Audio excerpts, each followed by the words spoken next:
Everybody, welcome to yet another edition of Boston Blue Beat. I am Toledo, joined by Morgan here. Hello. It's good to be here. I'm very excited for some BlazBlue tonight.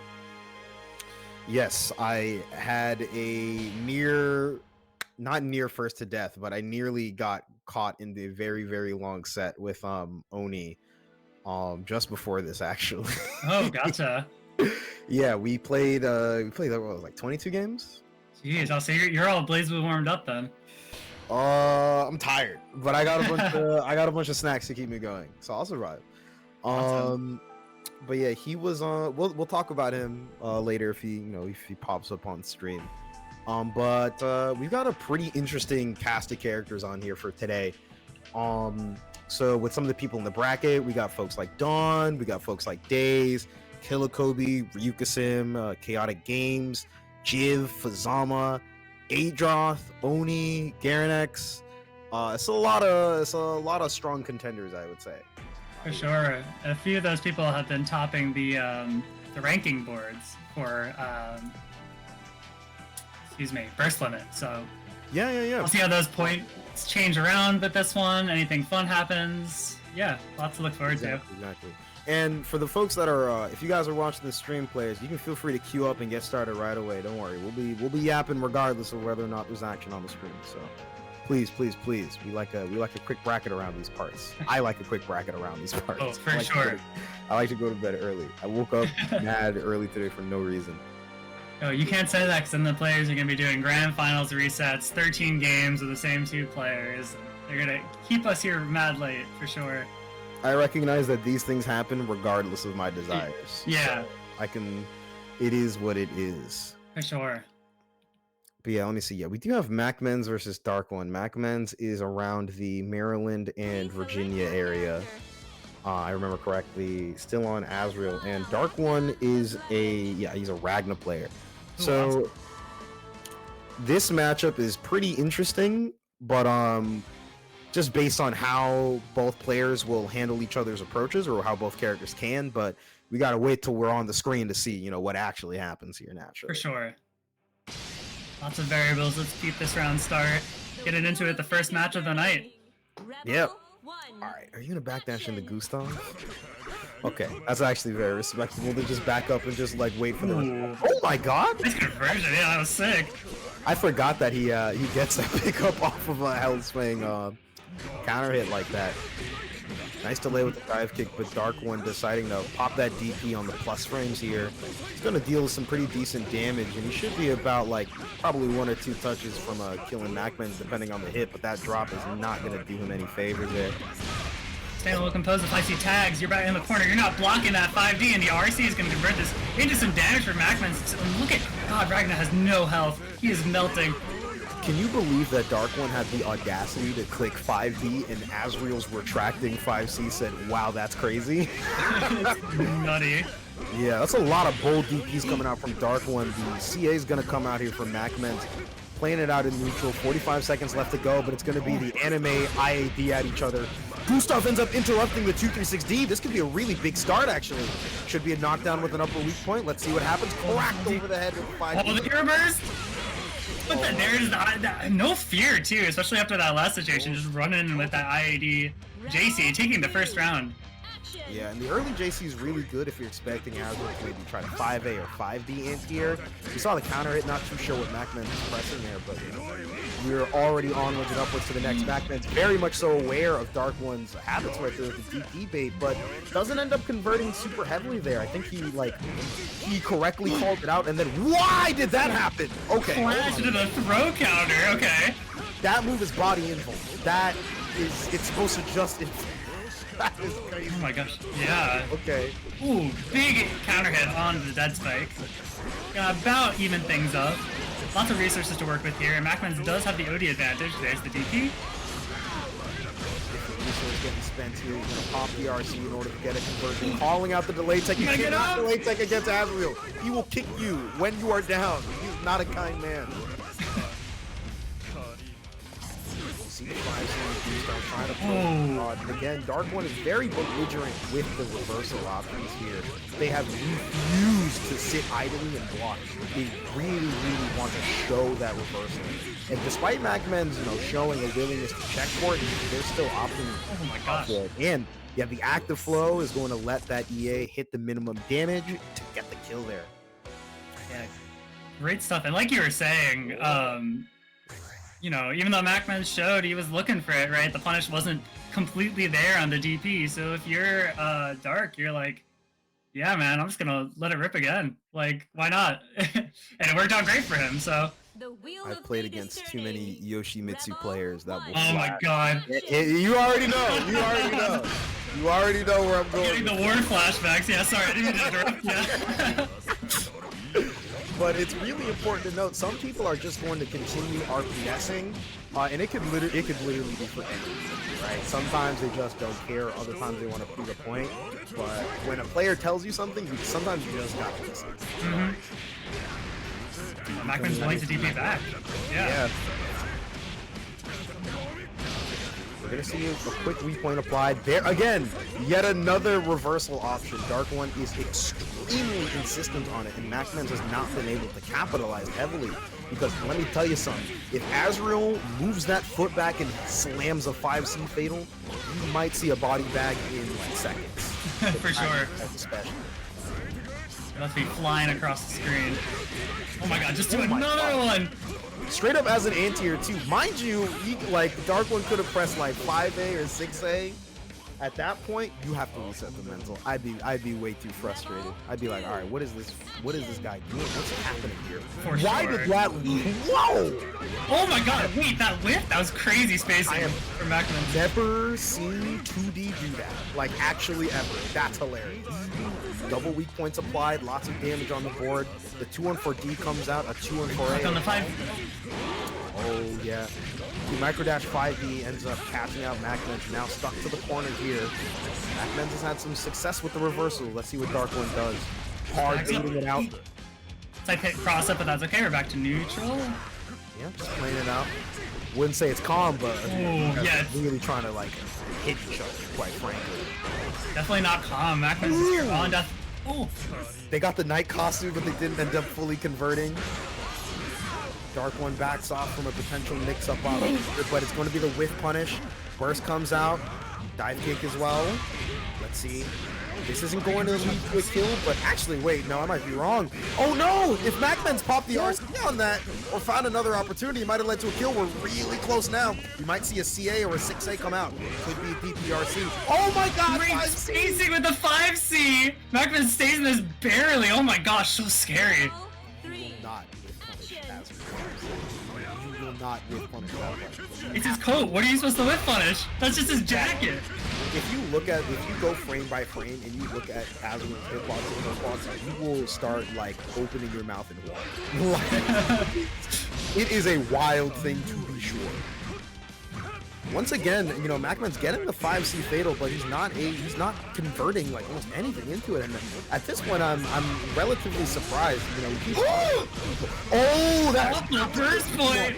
Oh no! The upper weak point got removed right when MacMens tried to convert into Valiant, which ends up leading to this insane scenario. If MacMens had ended up going for the lower weak point conversion, we might not be here. Is DarkOne gonna get the whole comeback and take the set 2-0 because of that one small moment? Oh my gosh. There's the burst, possibly the last burst of the set for MacMens. Gonna take some time to slow things down. Lots of meter to work with, so the right hit could count for a lot here.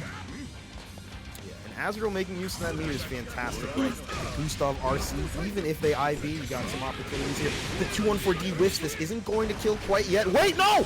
Oh my god! He's gonna hit the wall! That's the RC for the follow-up. No dice. Okay, with the chip! Yeah.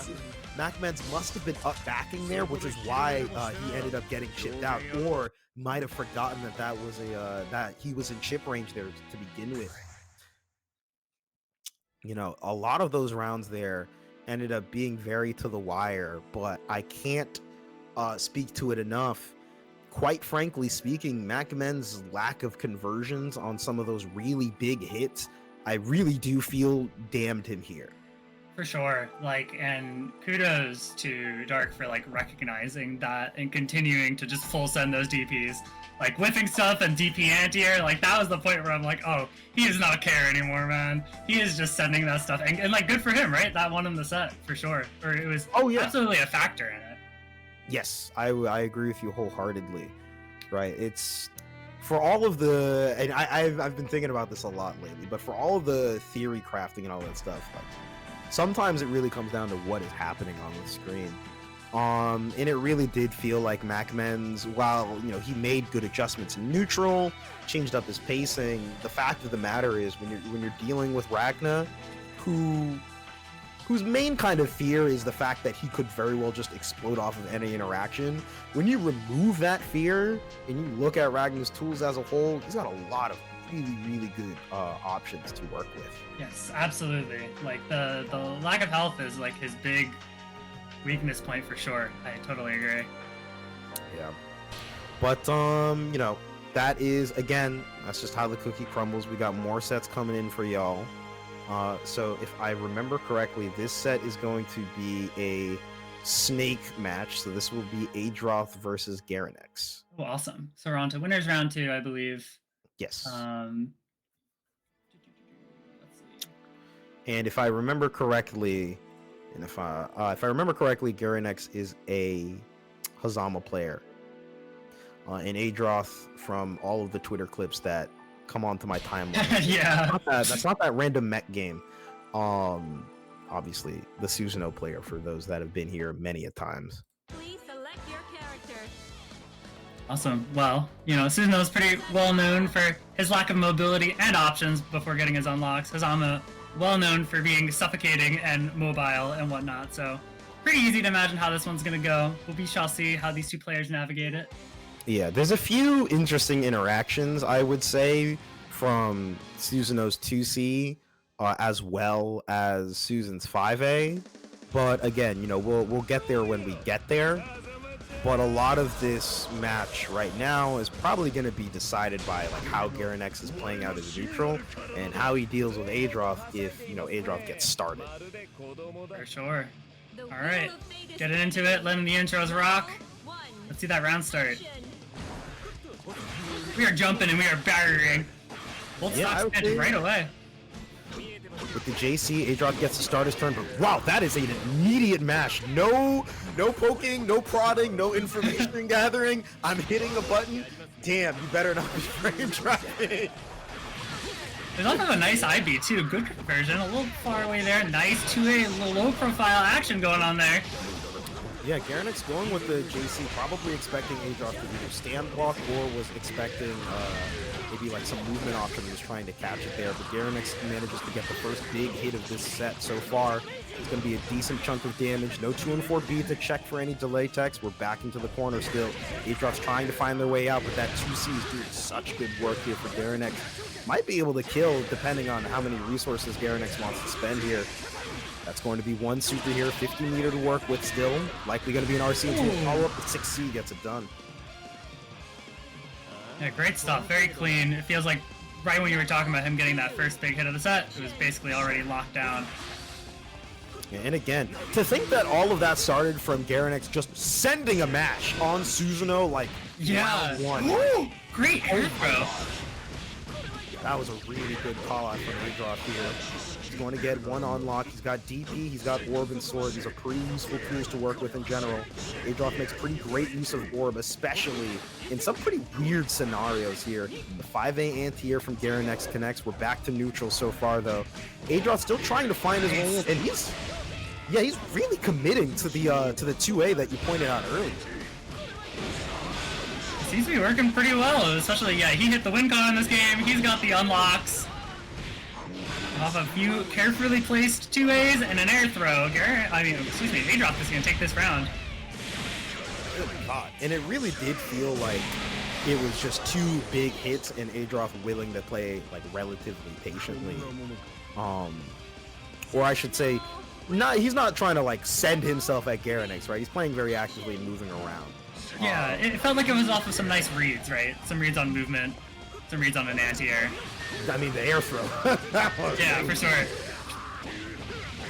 All right, Garanex gets the first hit right now of this round. Quick knockdown. Not going to be a lot of damage. Oh, committed to the OD, but Garanex had already buffered a hit. That's one of those awkward scenarios. Big whiff on the DP here. Oh, this is going to hurt. Garanex gets off the counter hit. The damage is ticking up. It's not going to go much higher than 4K, but God, that is not something that you want to see. Big catch on the backdash as well. Caught Adroth airborne, not going to be able to fully kill there. Oh. RC the 2-1-4 beat a command grab? Sneaky, sneaky. Garanex taking that with a perfect too. Oh my gosh. And that's particularly devious because, you know, when you see a 2-1-4B come out, you know, you're generally primed to just jump immediately. But when you see Fuzzama RC, you're like, oh, okay, they're probably going to continue pressure with a button. So you're either primed to challenge, maybe mash, or you're probably going to sit there and block. But the command grab there, really, really unusual mix-up option that caught Adroth off guard. For sure, I like it a lot. Oh my gosh. Great punish on that whip TC. Yeah, Adroth managed to maneuver around, and Garanex spent so many of the chains that Adroth kind of had carte blanche to pick his approach there.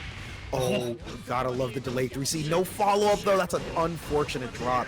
That delayed 3C is so crucial for checking certain upbacks from characters. And, you know, when you're dealing with Fuzzama, that upback is going to come up frequently. You see how Adroth's trying to play around different cancel options with the 6B. The JA just daring Garanex to upback into Susanoo's loving claws. But it's danger state against Susan right now, and it is so unhealthy. You still committed to upbacking after getting it's crazy.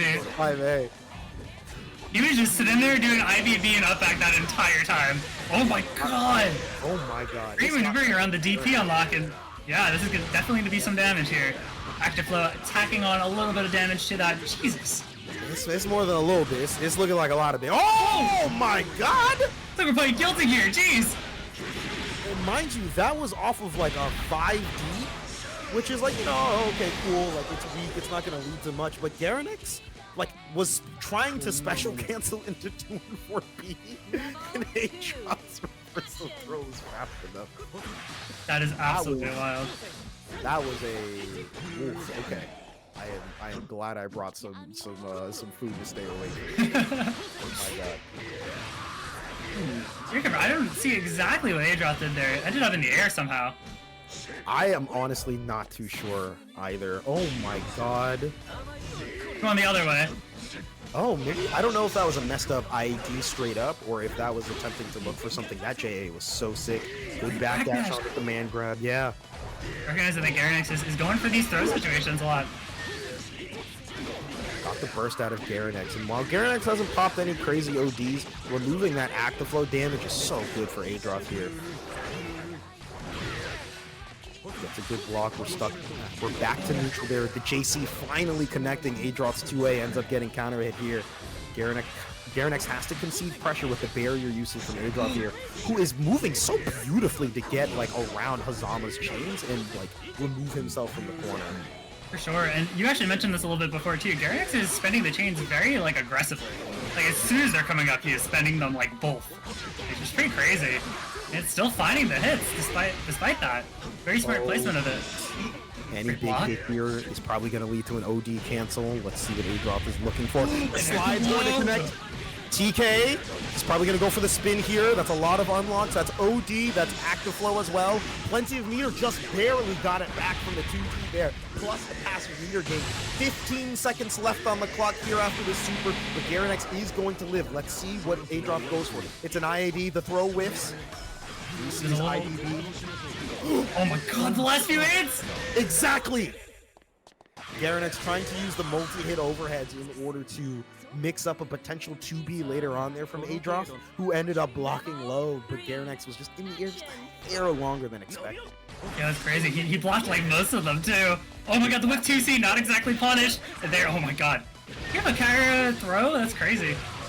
I actually don't remember what Fuzzama's Kara throw is there. It might have been a micro dash, couldn't tell from that quickly. Ooh, what a good 5A.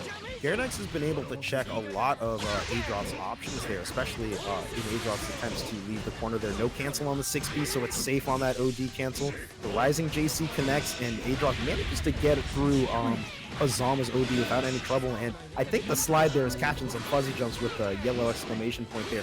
Great movement. Adroth really trying to play the containment game against Garanex here. Oh my goodness. The usage that you were mentioning earlier there, Morgan. Oh god.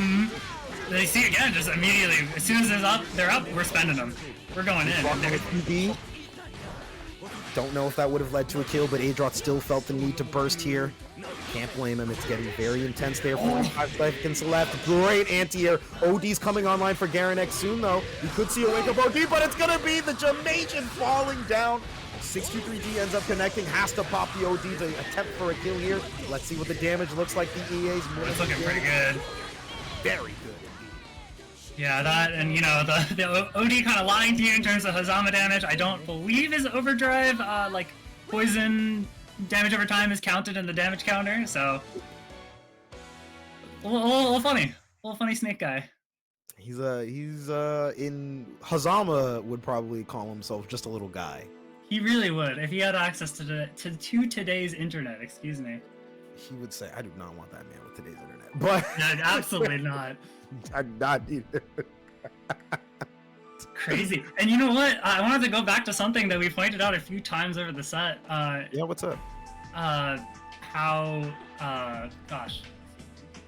No, you're good. I'm mixing up names. How Garanex is just so insistent on those jumps, despite getting caught by a lot of lows out of block strings from Adroth. And I think that, like, one of the last interactions that actually won him that game was him just jump out of a block string. So just, you know, the lack of fear there, even though Adroth was punishing it, is like, it kind of goes back to what we were talking about before with Ragna DP and Yoshi Flash. Like, if it's going to win you the game, right, if the reward is high enough, sometimes you got to send it. Sometimes you will indeed send it. Is Koji going to go Susan? He does have a Susan. Okay. So I've played against Koji Susan maybe like, I think it was like one really random online set. I don't know if I was playing Bullet and losing or if I was playing a sub and losing. Naturally, my ego wants it to be the second, but I don't know what the actual truth of the matter is here. That being said, yes, Koji does have a Susanoo as a sub. Tends to be pretty, let's see, how do I put it? He's going to mash and do a lot of stuff on defense if he's put on the back foot. Gotcha. His Izanami and my play towards that end as well. The Susanoo is no different. So we'll see what ends up happening as Grasshopper moves on with their offensive decision making here. Pretty reserved so far, getting a little unlock on the wheel. Aware of that 2C, we're just going to block it in the air. Go ahead, sir. Oh no, they're all good. Oh goodness, I really like that JC. Didn't end up converting fully off the combo though. That's a very early TRM, mind you. A very early burst as well from Koji. And see, there it is. You got the DP coming in early. And these interactions are not necessarily, you know, super high risk, high reward ones either. That is like a pretty immediate burst, pretty immediate DP there. Koji right now mounting a pretty strong offense here. Another unlock to go, catching the backdash with the 2A, 5A, and that will indeed lead to the end of the round. A lot of extra credit here, jeez. Look, this is not a Grand Blue Super. You gotta watch everything. You know, we like to watch movies around here. It's a cool movie. So that's a cool guy. Unless it's on me, yes. When it's on me, it sucks, and I hate it. Oh my god, alright, we got level 3. That's a lot of DP unlock. We'll see if the level 3 ends up coming in handy. It's going to make Koji's mid-screen conversions really big. And there's another DP, right? Trying to hard read on the lunges there. But again, if Grasshopper plays... Yeah, if Grasshopper plays a little more patiently, like, they will be able to punish a lot of Koji's actions here. Again, Koji plays defense, and he's going to do very wild stuff on defense as Susan. So you got to be ready for that. And you have to just, like... You have to, you have to listen to when a player tells you who they are. If this person is DPing wildly every, like, 5 seconds, you gotta just string them up and back off. And if you're right, you get such a good reward off of it. But, you know, that currently, it's not what's happening on the screen, and Koji's right there on the windscreen, you know? Yeah, like daze saw that, finally got a chance to start running some block strings, and immediately got DP'd out of the my canned overhead string. Like, that's just something you have to be aware of, you know, and that is somewhat a limitation of my, right, her kind of canned strings. Yeah, at the it's a very, very complex thing. We haven't, a lot of it really is in terms of like some of the timings or potential gaps that come up here, but you know, we'll see how much more they come up with. Koji going for he keeps going for the 6As after burst, and it's often hitting Grasshopper there. Again, just like the DPs that are connecting so frequently here. I like the flip to get out of the pressure, but the JA ends up connecting. Nice patient play from Grasshopper, just waiting for the landing right there from Koji with 2C here. We're gonna get a nice reward off of it too. Gotta worry about the DP unlock, but it's fine. JC into 2A. Kept it very simple with the safe jump immediately going into the low. So if Koji's trying to input a DP there, the 2A low is actually going to catch that like 6 input. You're gonna stand up and oh my god, the tipper. Exactly. Yeah. I love how daze has been using the spear charges in neutral. It's kind of like the immediate cancel into the actual charge itself off the wave dash. Great 2C is gonna swap sides, excuse me. Oh my god! Good call out on the backflip, but can't quite convert.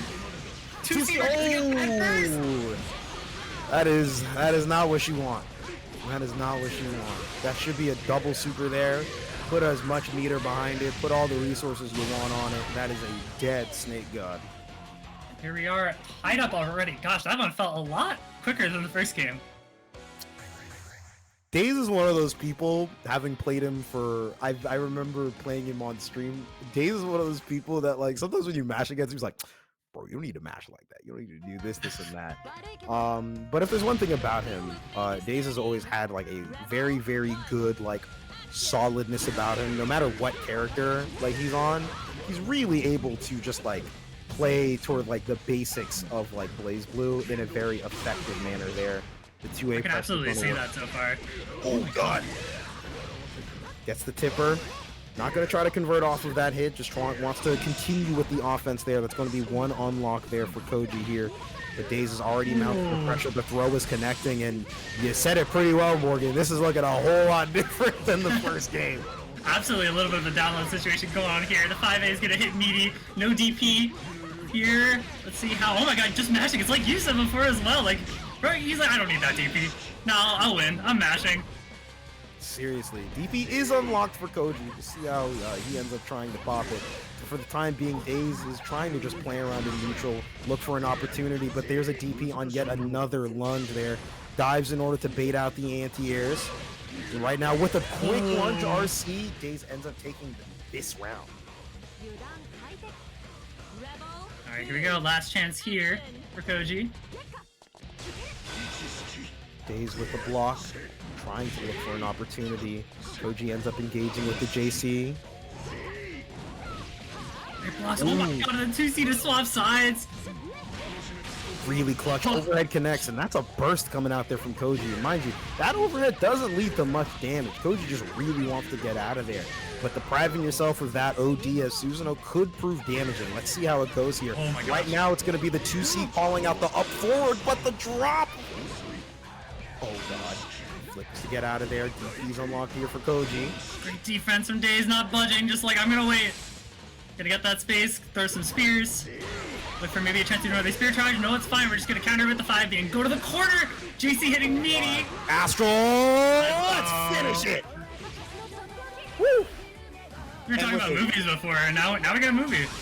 Yes, I really like this Astral animation. And daze, I think, feels very good, putting himself 2-1 over Koji with a very, very dominant game 3 there. You're absolutely right. That one's so sick. Dog, it's mad good. How do you think I feel when I play against Maya and I'm like, oh, this character annoys me, and then she does Astral and I'm like, all right, you got it. This my character's kind of cool. No, that's exactly how I feel, because, you know, I saw that she had, when I first picked up this game, I'm like, yo, she got a wave dash? The Tekken player in me is like, yo, she got a wave dash? And every time I see her do the little wave dash, I'm like, maybe this character's kind of cool, actually. Maybe I can forgive her a little bit for the war crimes. I understand.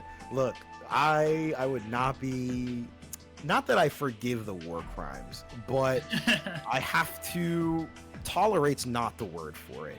I have to grit. I have to have grit through some of them with a lot of the crazy things that, you know, characters can do in this game.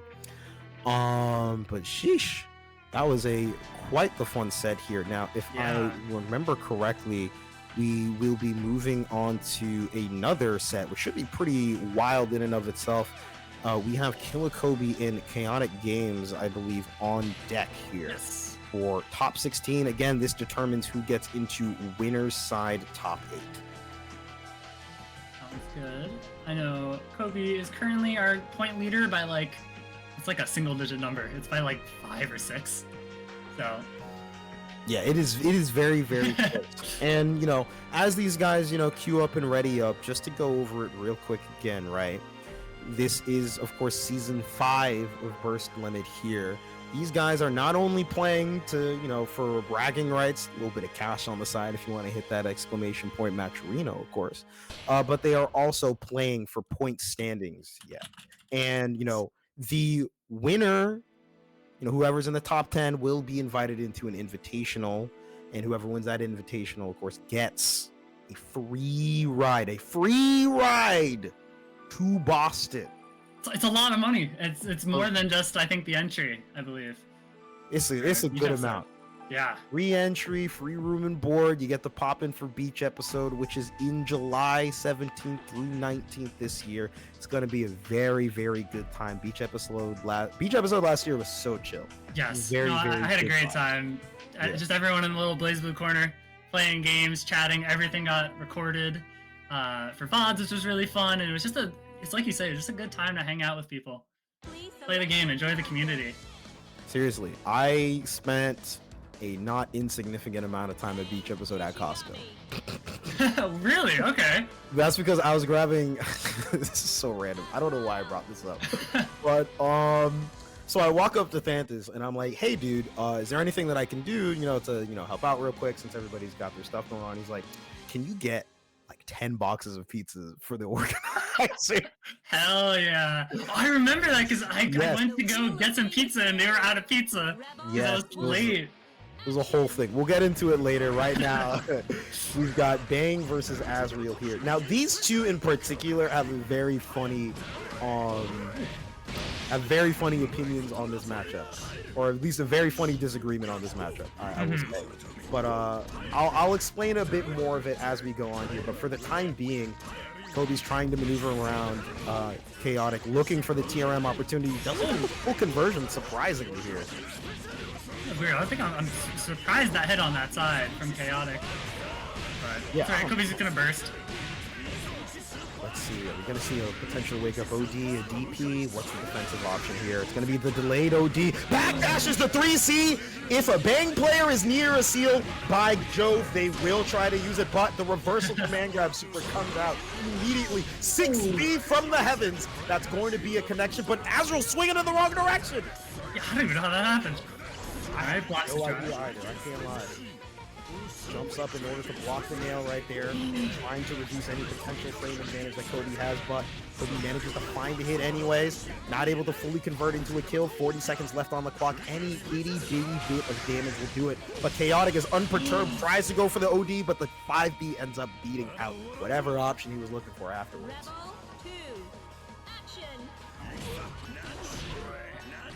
Going right back into it. A few weird air hits. No full conversion. This is looking pretty good so far here. Should be one weak point applied at least. The 2D whiff, trying to look for any delay tech. 6C is a hop, skip, and a jump over the 6D. But unfortunately, that Valiant's not going to work out there for Mr. Games. Gets a quick hit with the DPRC going to convert into the corner. Looking to reapply the upper weak point, but ends up dropping sadly. IAD's over the reversal drive option there from Kobe. This might be a dead ninja on the screen here, but not quite enough damage here. And Bang is trying to go for the reversal. There's been a lot of weird evasion situations in the corner in this game so far in the past 2 rounds. That's crazy. Yeah, and part of it is also that, like, there are some situations in BlazBlue where you legitimately just have to look at yourself and go, I'm running out of the corner. Yeah, for sure, absolutely. Whether you're calling out some sort of, like IAB pressure or what have you. Okay. Got the nail pressure with the seal, trying to maintain plus frames here. Really good usage of barrier, causes the 623B to whiff, but unable to convert off of that 5C is so lethal.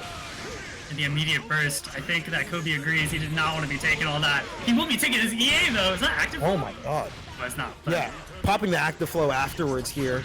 Chaotic's going to get a lot of that back, but let's see if the game ends up lasting long enough for a potential second OD to be a factor. 5C's going to connect in the meantime, though. 3 nails left, though, for Bang, and that's going to be a huge reduction in neutral tools. 2 nails left. Going to spend all of it on the umbrella. That umbrella's chasing him down. There's RC into the command throw. OD's one last chance here. Oh, and the second high. I wonder if that caught a potential backdash attempt there. Because it wasn't a counter hit, and I would doubt that Chaotic would look to up back in that scenario. And I wonder if just straight up the timing on the sequential air buttons just resulted in like catching part of the backdash input there. I absolutely could see that. A little bit unfortunate to die with all that meter and OD in the tank, but hey, we're on to the next one. It doesn't matter already. Let's see how Chaotic applies that in the next one. Applying that to some nice air-to-air solo conversion. Really OD. Oh my god. You are trying to teleport on Azrael, who is using his 5BB. You should not swing on the windshield wiper. Your the rain is definitely going to get removed off the brow. Crush Trigger ends up connecting here. It's going to be a crouching and confirm. This might barely... honestly, this kills it depending on how much Chaotic wants to spend on it, but an unfortunate drop. But with throw is plus, as we know in these streets, and that will be a very true board here.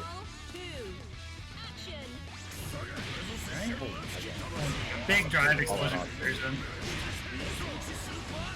While the damage might not be high, Kobe still gets 2 seals to work with. It's going to be 4 after this confirm. And that means that the command grab super is ever present at this point. Anytime that bar is red under Kobe, you really have to look for it. Very willing to spend it. There's the OD, got it back real fast after that first round, but very short timer, had a lot of health there.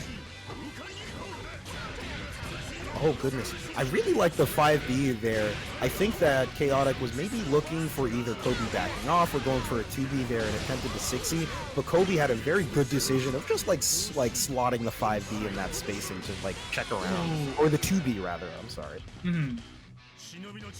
Yeah, I can definitely see expecting to back off there with that nail placement behind him at that point. But either way, Kobe is going to be taking this, going into the last round, Poison Dart hitting a little low. JB connects from that far? Jesus Christ. Not going to be able to get a full conversion off of this, but going to call out the delay tech for a weak point. Free of charge, 5D, free of charge. Man, this is looking like a bargain bin deal, huh? For sure. Oh my gosh. Another upper weak point applied. Yo comes back to Costco. Oh god. Blocks the CT this time. All roads do indeed lead to it. The OD activation on the bomb, but it's way too active. Chaotic ends up getting caught out, and that's going to be the OD. Not really used super heavily. Kobe unable to fully confirm there. 6 snails left to go here. If Chaotic is able to play out neutral long enough, it should be good, but the 5C connects. It's an OD cancel. It's active flow as well. This is going to be a ton of damage. Let's see if Kobe's EA is going to get it done. He doesn't go for it. He backdashes. Oh my god, 5B connects. It's crazy. He's going to go for the reversal. Chaotic, he won for the DP. Let's see if he manages to get enough damage. It's blocked. Oh yeah. No! Whiffs!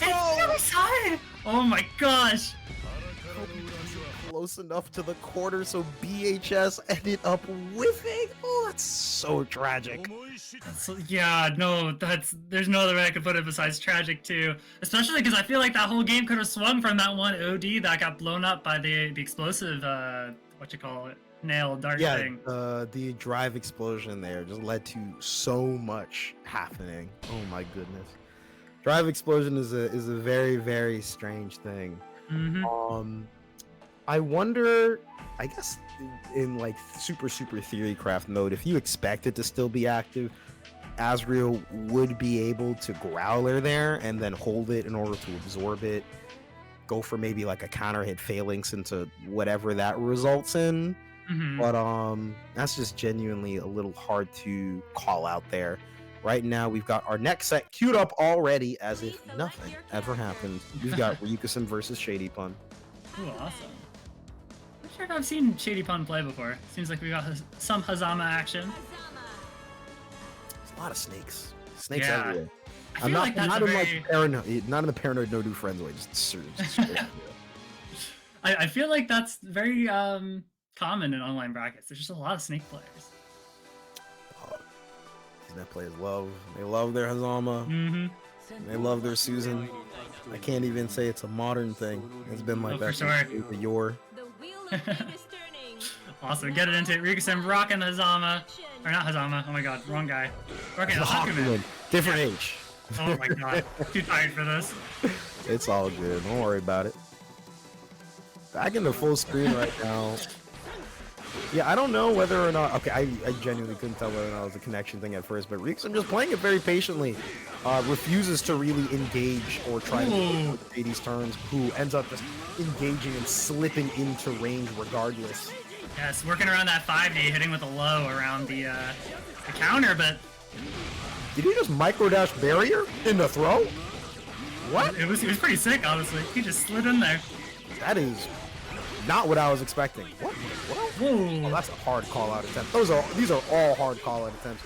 OT comes in from Ryukusen. ShadyPun decides to back off. I would not want to fight a swordsman with Fuzzama in his pockets, but Shady decides that the people's elbow needs to do its work. Yeah, he was backing off, biding his time, and he's like, it's coming, don't worry. As soon as this is over, overhead. And taking that first round. Pretty quick round, too. I'm not too sure what information Ryukusen might have been able to glean off of that, but, you know, we'll have to wait and see. It's tough because, you know, in this situation, like, ShadyPun has all of the initiative to kind of just, like, make the engagement if both of them are playing super slow like this, so... Oh my gosh, the slash is through the chain, which is a projectile. Oh my gosh. Tried to drive, but the command grab, literally the perfect option for that scenario. Yeah. Ryukusen trying to use a lot of these 5Ds on these landing situations, and it's not working out this time either. Oh my god, just barely hit with the last partisan Tetsu, but maybe wasn't ready to special cancel off of that, which results in ShadyPun getting a pretty good hit here. The next hit definitely kills, especially with active float on deck here. The 6A attempt came out, but all Ryukusen committed. He wanted a big flash. Oh my gosh, there's the purple throw, as Ryukusen is wont to do. A little too far for the overhead. Out of there. Oh my god. I'm so surprised that actually absorbed, yeah. Now it feels like we're watching like a Star Wars lightsaber battles, reflecting all the blaster shots, but... It really does. It should be probably 6C, 5D, OD cancel into death, yeah. Ain't No chance to burst here. At that point, yeah. Yeah.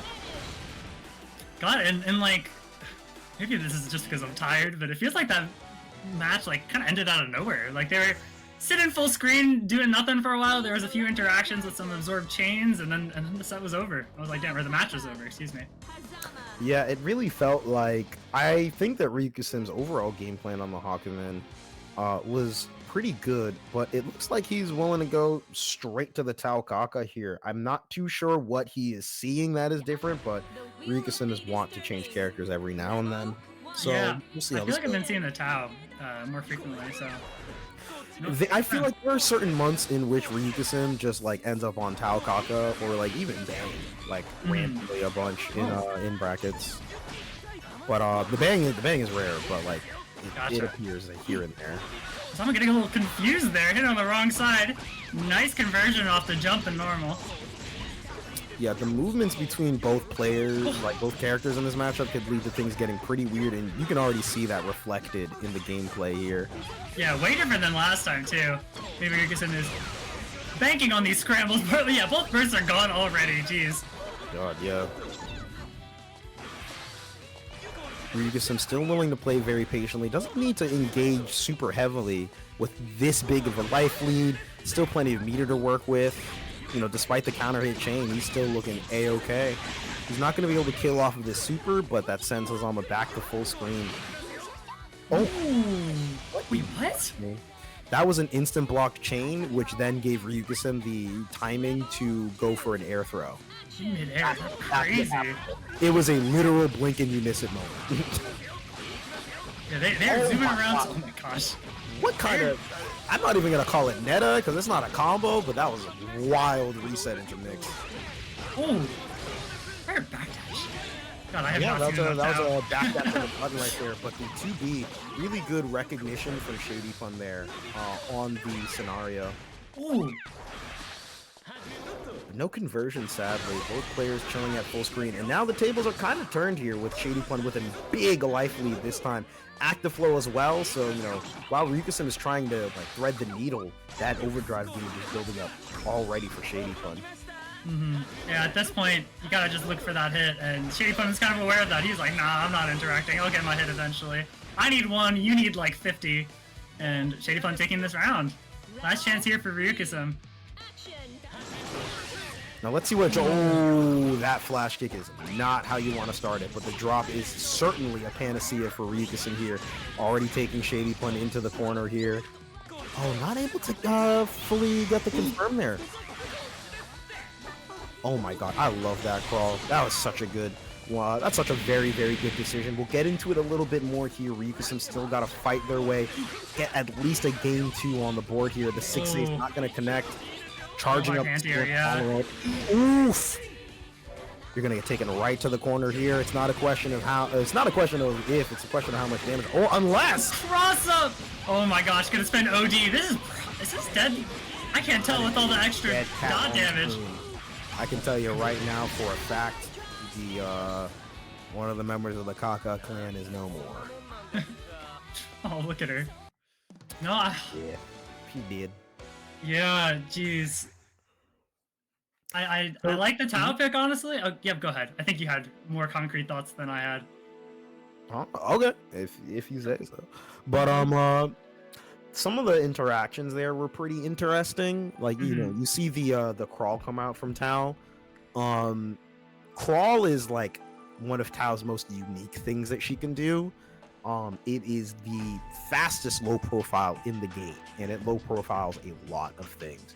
So you saw it in a couple of scenarios where Shady was trying to go for a chain to continue corner pressure or look for a mix-up opportunity, and you would legit see Ryukasim crawl like just a little bit ahead, like a character width ahead, in order to take himself out of the corner and generate a whiff. It's one of those weird small blink and you miss it moments, but for sure. I tend to obsess over the minutiae. But you know, you were talking about the bigger picture here with the Tao pick in general. Yeah, I mean, like, and it kind of works into what you were saying. I think there were a few situations that, you know, Ryukasim was able to use those unique attack mechanics, you know, forcing scrambles via the hyper-mobile characters and using the crawl to create whiffs, especially when it came to like the landing situations off of chain movement and stuff like that. So I liked it, but, you know, I think that's the nature of the beast with Tao, right? You need more hits to win. She's weird, like you say, like, it's those weird options that don't come up very often that might give only like a slight tangential advantage. You have to work harder to make them count towards the victory. So I liked it. I think it was working out good, but unfortunately it did not ultimately work in Ryukasim's favor. I hope that rambling was coherent. No, it's all good. I think that you are making a good amount of sense. Thank you. So while we get these players in, and again, y'all can immediately queue up. Oh, yeah, speaking of which, you know, they appear right when I call. We're going fast tonight. We're in a rush. I'm not mad. I am not mad one bit. I'm not mad one bit. I love getting these folks in here quickly. Trust me. So one thing I want to mention while we get the players in here, once again, you know, Beach episode is of course coming up here this year. It's going to be in July. It's not August this year, it's July. Signups are still open. Again, it will be from July 18th to the 20th. It's going to be in Waltham, Massachusetts. It's going to have a lot of BlazBlue. It's going to have a lot of Boston Blue Beat classics and a lot of BlazBlue, right? BlazBlue, Strive, Grand Blue Fantasy versus Rising. All of the main Guilty Gear games. We got Plus R, Strive, and Rev 2. Uni 2, which was a really fun bracket last year. Sailor Moon S, MBAC, Street Fighter 6, Tekken 8, Fatal Fury, City of the Wolves. Oh, I'm so excited. It's going to be very good. Plus, Smash Brothers Ultimate, Rivals of Aether 2, and Mystery Game as well. But before we get into that, we see KojiKoji, who is on Azrael. Curious. They're like color coordinated. Seriously. Interesting, yeah. So we're whipping out some secondaries here for these players. I suppose so here. Yeah, this is going to be Don. Oh my god. So I know that Kobe's been playing a bit of Azrael in general. I actually don't know how long, but I know he net plays this character here and there. I have yet to fight it, but currently he breaks off the dome. Oh, absolutely. It's been for like a month or two, I think. I don't know. I don't keep up with the exacts of it, but you know, it's been doing some work for sure in some brackets I've been commentating and watching. Got the quick knockdown here. No 2-1-4B. Trying to go for it 2 ways, but it's going to be the 6A confirmed into the snake kick here. Doesn't end up going for the max damage. Surprised that he didn't go for the 6C follow-up there. A follow-up on stance works out. It's going to be a burst out of Kobe. He's trying to immediately push as much pressure as possible. But I feel like I've seen like 4 screen flashes in the span of 5 seconds. I'm very glad that I am not photosensitive for this game. No punish on the VC, sadly. Might have been due to the barrier pushing Azrael out of punishable range here. And Kobe ends up scrapping his way to that first round. Yeah, I feel like that first round flashbanged me. What the hell happened? There was a lot that happened in that round. Truly. Ooh, really late cross up there, get a nice little hit. Pick up off the stance overhead. Should be able to take, should be able to leave Kobe into the corner here. Tries to go for the empty low, but really good fuzzy guard timing there from Kobe. I think landed a little earlier off the chain movement than Kobe expected. Not a ton of damage, but good situation here. One good hit. Don and could take this, but you're getting 5 seeds right back into the corner. 5D again, can't quite convert. Still an upper weak point applied. Let's see if Kobe decides to pop it. Okay, might be able to go for a double weak point off of this, but does not finish the combo here. J2D ends up coming out here. Oh my god, you are just going to raw commit to that, huh? The late RC too, that was crazy. That was very much so insane. I can't lie. EA connects, but again, because it's Azrael's EA, you get sent back into neutral there. The J2D trying to touch down the plane there. 6D ends up connecting, and a double dash growler will get the job done for Kobe here. Gosh, I was playing against Goes Hollow the other day, and every time I get hit by some of the crazy Azrael cross-up stuff, you just gotta be like, well, I guess so, and you move on to the next one. Like cross-up Raka and stuff. Yeah. Yeah. One of the big things is that, like, you really want to be keyed into the timings and, like, the spacings in which an Azrael might go for a cross-up.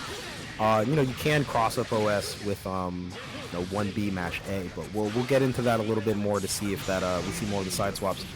Right now, the OD came in, and I guess Dawn ended up canceling, ended up Gatling in, committing to the Gatling, rather, pretty decently in. Oh, okay, hold on. Let's see if it's just a spectator bug or if it's a room issue real quick here. That was weird. Looks like room issue. Gotcha. I'm assuming we're gonna just hop back in as soon as the players get a grip on what's happening. It was towards the start of the set, or the game, thankfully. Still annoying. Yeah, you never like to see that stuff happen here, but it looks like both players are getting pretty much right into it here.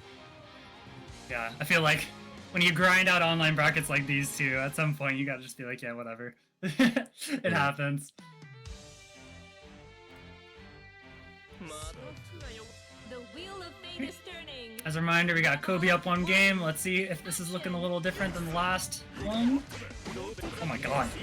I wouldn't be surprised if this ended up still being a bit of a scrap fest here. OD into the Sentinel dump. Maybe trying to mix up timings or bait out like a button there from Dawn. Maybe trying to guard point like an EA or something. Not too sure here. Good blocks on the stance. The Sentinel does end up getting caught out this time. Ooh. J2D connects. Things are looking pretty decent here for Kobe, and just by backing off and playing it a little more patiently, Don ended up running out of chains there, but it truly does feel like Don was a little unperturbed there, committing to the chain and just very much so believing, like, I'm just going to get the hit here. And I'm going to do that. He was using a lot of the chains and staying very close to the ground, so I think it was hard for Kobe to really punish him off of that chain usage. And speaking of punishing, oh my god! Is that tick during the animation of EA? That's crazy. I believe so, yes. Isn't something new every day in this game. It's a really good OD. It's a really, really good OD. Like, when you see a Fuzzama burst, you're like, oh, bless the heavens. Because if that man clicks a good button, OD cancels, and you're getting hit, you are, let's just say your trip to God is getting expedited. Jeez. 2B, surprisingly, I'm actually surprised that Fuzzama 2B doesn't low profile Azrael's DP. I don't know if 3C works instead, but you don't necessarily want a meaty 3C as Fuzzama there, so I'm not too sure what the matchup tech looks like. That's pretty awkward at a glance anyway. Another defensive OD. One thing that Kobe's been going for a lot, he's really been going for, oh my god, one thing he's doing a lot. Dog, I am shocked, maybe appalled, and otherwise surprised by the willingness to just full send on that keeper in these scenarios with no overdrive like backing it whatsoever. Oh my god, great call out on the jump, just immediate rising air normal. Good defense from Kobe right there, recognizing the instant block gives him the opportunity to jump there. No RC to take Don to the corner, trying to go for something, but the man is kicking you. He's mashing it. You gotta just believe it. You gotta believe it. Out of the 5D too. He was in the air. He's going for the, oh god, I don't play baseball. What do you call it? So, are you talking like the stands in baseball? Are they just stands? What? Like the stands, like where the end of the stadium. I don't know. Just stand. Okay. Jesus. Anyways. Oh, Jay. Alright, the 6C ends up catching the up back. Another fatal 5C, but out of range to really meaningfully convert there. Oh my god. 5C beefed up once more, but on the ball with the RC here. Pops the weak point as well. Not going to be able to kill Fuzzama here, but draining the entire OD there is pretty fantastic, and the TRM will certainly put Kobe up at set point. For sure, and a quick way to do so. Lots of pressure here on Don. Let's see what the response is. That's a pretty good response. I would say Roundstar 236A is a solid beginning. The DP anti-airs here from Kobe. If there's one thing that kind of makes sense between playing his other characters, the man really, truly will just commit to the decisions that he believes in. For sure. AdrothJP could be very hard to maneuver around if you're trying to get around it in the air. Oh, that was about to be a dead snake in the garden. Let's see, trying to go for a stance mix-up here. Into the EA active flow as well. You are getting popped out of this place, man. Jeez. And just as like the last set ended with a few just like really well placed reversals, this game ends just the same with that EA. Oh my gosh. Yeah, and mind you, that was the OD on the A follow-up of stance, and sometimes I can lead to very, very like janky scenarios. I don't remember the frame advantage on hand, but at the end of the day, you're RPSing. Is the defender that popped OD going to EA? Are they going to go for their other reversal options? There's a lot of things you have to compensate for, and it can be very, very tricky to navigate. That being said, you know, we have the first half of our top 8 set here. As we are moving through the winner side top 8, I should say, rather. We have Fuzzama and ShadyPun, which is going to be the Fuzzama mirror coming up there on winner side. And as we look towards the loser side of the bracket, we've got Ryukasim and Dark playing, and I'm assuming daze and Adroth are going to be playing soon, as well as Garanex and Koji here, as Chaotic took a set over Sprite Cranberry 2-0. But before we go on to the loser side of the bracket, we gotta tidy it up with the winners here. Awesome, yeah. Some more snake action going on. Looks like we're gonna be seeing no shortage of Fuzzama in this bracket. I'm gonna see too many chains. Please select Yeah, your snake infestation. Seriously. Fuzzama. I don't know if I've actually seen this mirror too often. I talk about the snake mirror, but not like these two specific snakes. This mirror is, how do I even describe it? This mirror is really, really strange. It is truly the most like, how do I put it? You're gonna watch two people that really like to tap the D button, just zip around the screen and attempt to hit each other. One thing that's really, really important to note is the ways in which both players might try to play out offense and defense, just due to the fact that, like, when Fuzzama's getting barrier, there's not many strong call-out options that he has to deal with up back, and the defending Fuzzama is gonna want to up back, right? Right. You might see some like gameplay around like the delay 3C versus maybe like an up back J2D, or I think what is it, J4D? I always get the chains mixed up, but you might see up back chain in order to check for certain like delayed lows. As well as just maybe like we'll see what the 5Bs come up with though. But barrier is going to be really good in this matchup, most likely. All depends on how these guys are pushing through their offense here. But they're going to zip around the screen first things first. So we got to see who makes contact with whom. All right, so we got Fuzzama on the red, ShadyPun on the white. Early hit JB going in. Shady wasn't expecting to land the JB, so the command grab ends up being a purple throw. Rising JA connects in. These guys are really just trying to look for any big hit, but that 2C is going to be massive. And getting a burst out of Fuzzama is absolutely delightful. Yeah, you were talking. Oh my god. The burst coming out from Shady now, too. Oh my. I'm not even going to be able to get to the point. Fuzz is... Oh, what a big drop, actually.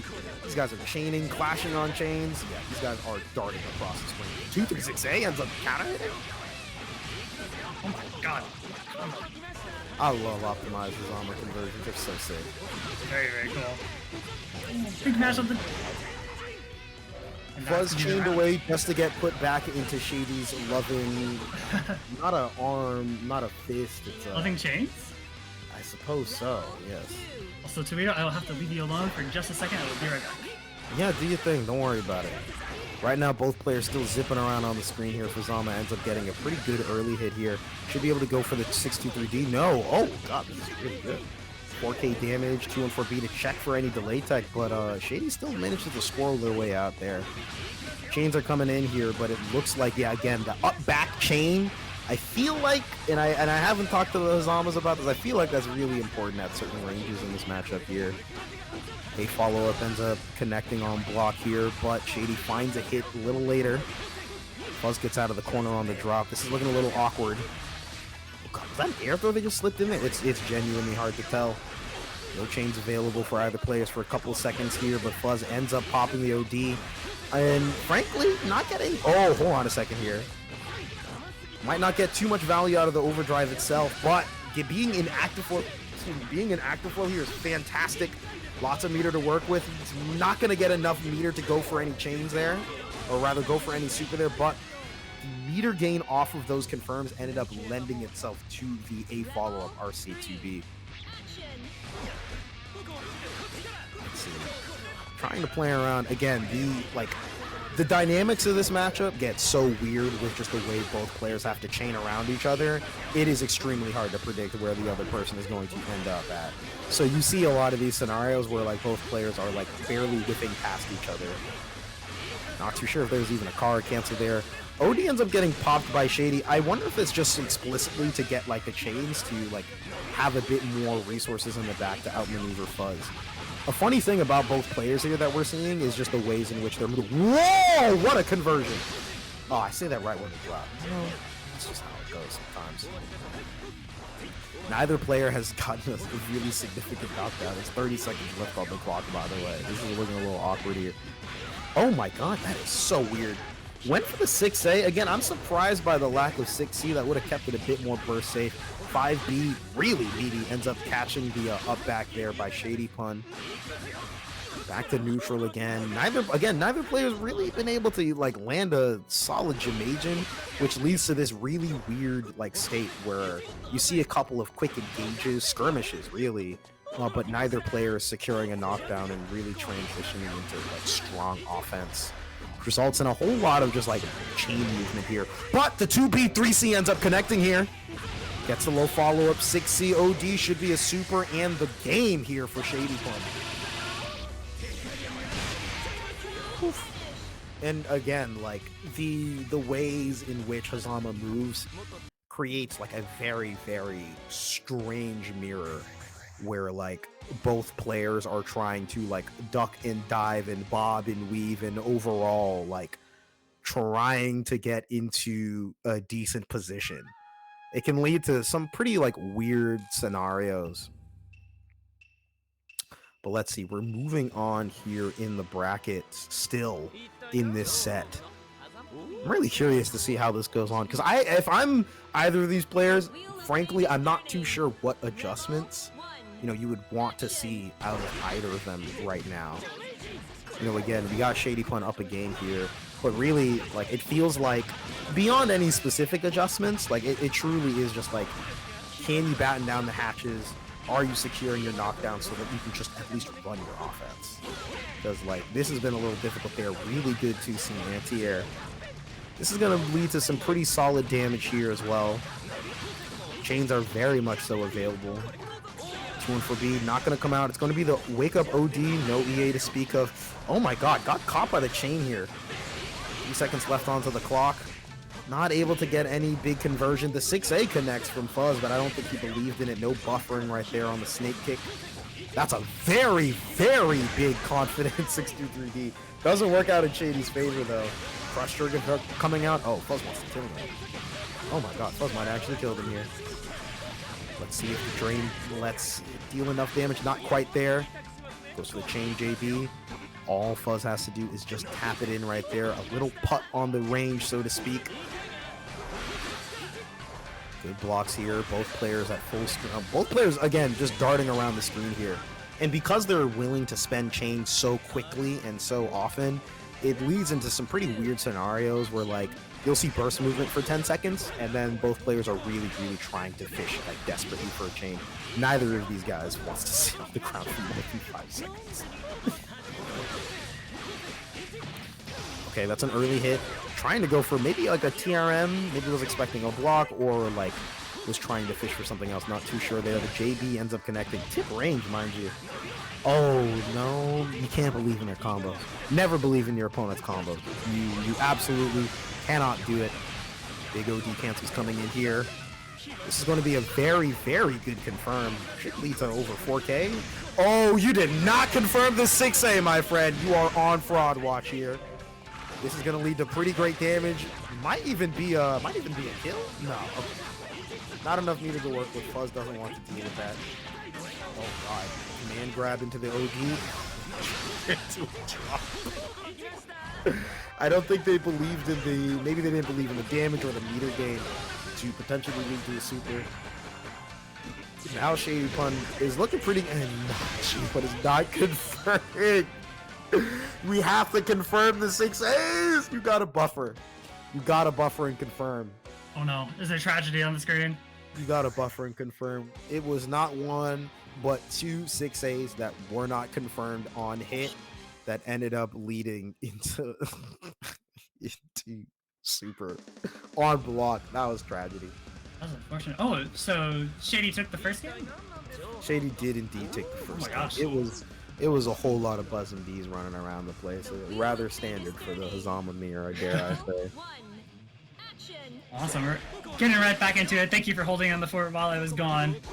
Characters are switching up their colors again to make things confusing.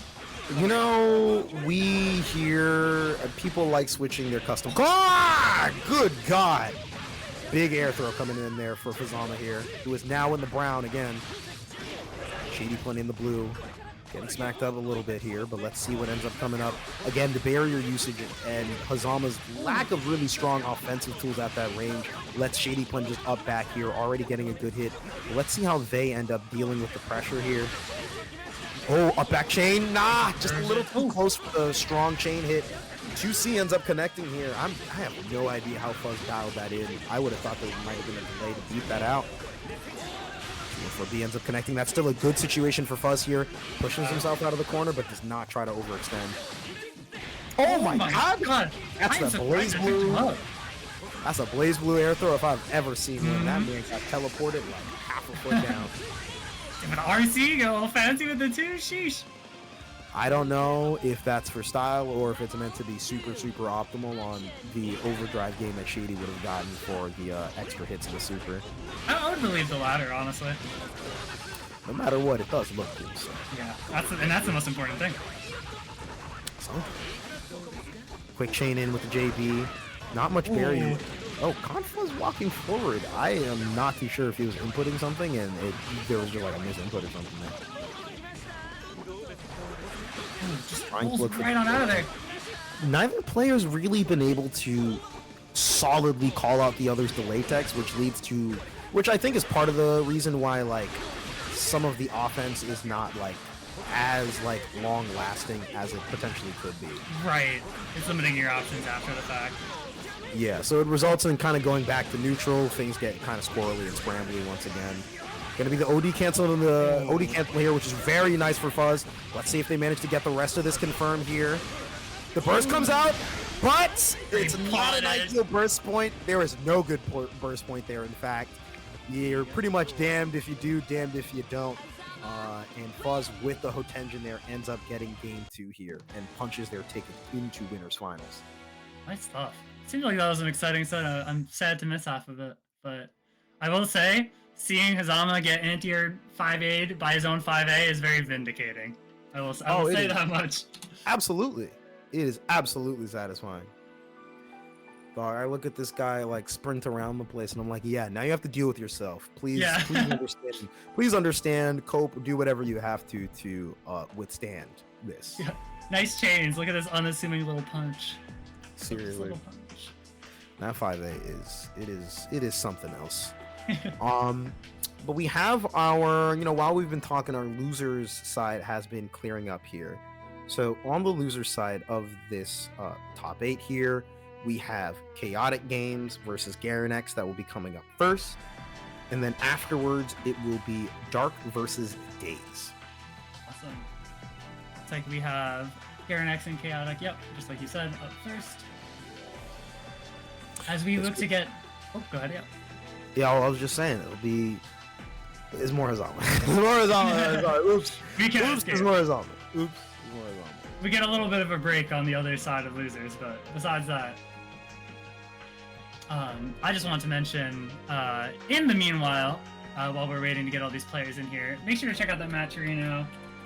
I'm going to put that link in chat. We still got a lot of codes left unclaimed, 37 of them, so if y'all could take a moment, take like 3 clicks, claim one of them. It is completely free. Get some support towards these players for putting on a nice show for us tonight. And if you are so inclined, you can always throw in some of your own money. Not a requirement, but I'm sure the players will appreciate it. Get themselves a nice little, like, I don't know. Bonus. Yeah, like some Taco Bell after the bracket or something. Taco Bell? Yeah. Wait. So judgmental. No, what? I'm sorry. I said that way more. I said that way more judgmentally than I actually intended, and I swear that was just my voice. I was legitimately in like, I was talking to some people the other day, and I was like, hold on a second. I have to put on my camera real quick because otherwise, like everything else I'm gonna say is gonna sound like I'm being a sarcastic asshole. Mike, it's not that I despise Taco Bell. I just don't want to. I don't know what it will do to my stomach, and I already eat pizza as a lactose intolerant person. I already. That's actually fair. I understand already put now. myself buffering, so I'm just not gonna do it. What is that called? Damn color. Pick a color, dog, and stick to it. Please. I hate looking at people select 50 custom colors. I don't hate Taco Bell, Mike. He's a liar. Don't worry about it. He was just at Arc World Tour as the cameraman. You might have seen him tap up Deathy, our sponsored player, in the middle of during the weekend. Oh my god, IDJ2C.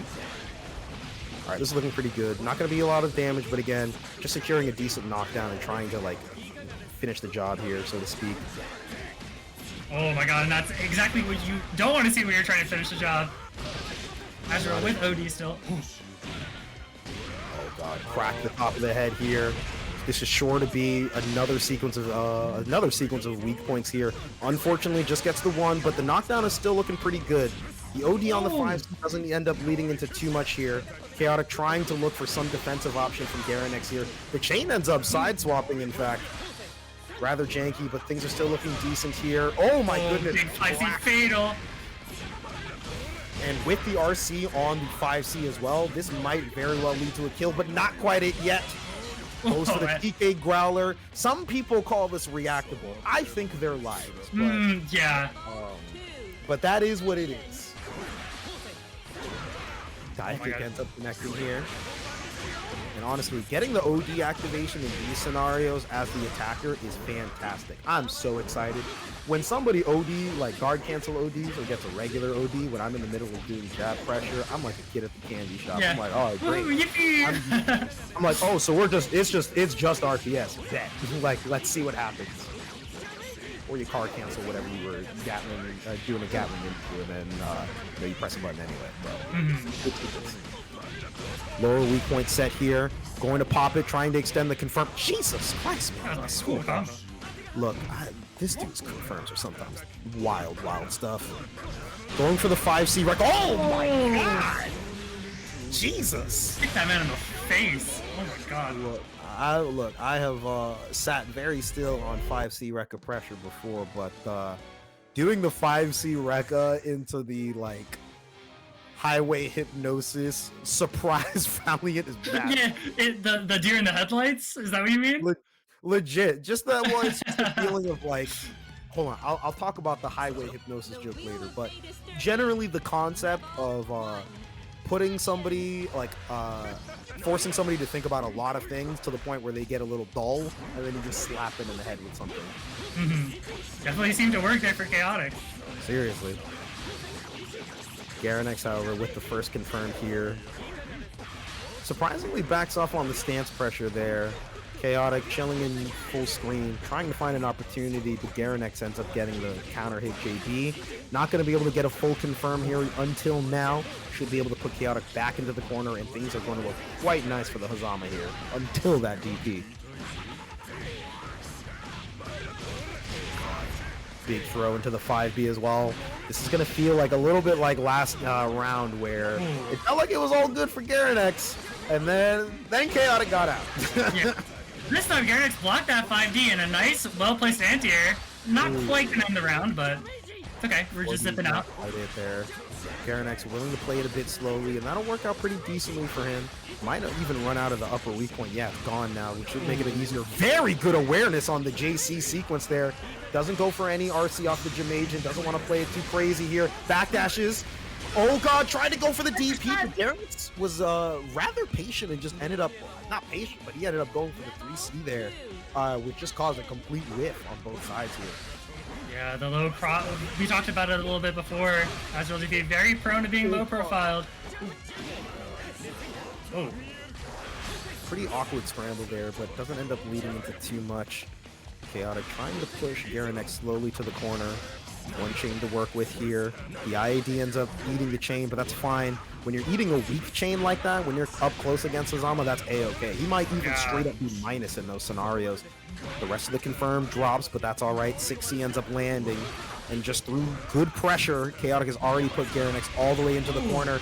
That's a 5C, Gustav, fatal. Not quite going to get the full confirm. That would have been a dead snake in the grass, I'm telling you right now. Oh my god. Yet another opportunity, but he was already dialing in pressure.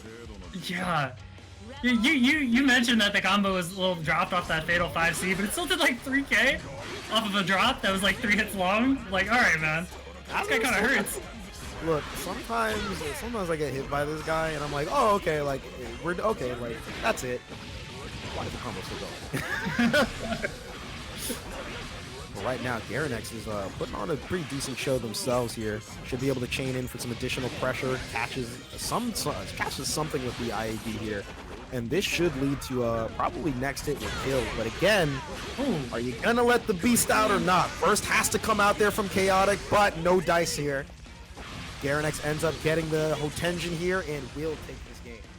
Nice stuff. Yeah, that JC off of the chain movement caught a back roll into the corner from Chaotic. So can use that to take the round and tie things up. We're on to the last game. Oof. Hard to call. The rest of the set, to be quite frank here. Super close, for sure. But let's see. A lot of it comes down to the neutral and how both players are able to get things started here. Chilling out for the time being. Chaotic trying to look for some hits. Garanex pretty active in their movement here. Oh, tried to commit for to the full EA. Pretty solid decision, all things considered. Doesn't work out in his favor, but that's fine. Whoa! You are trying to go around the world with one large hit. TP out.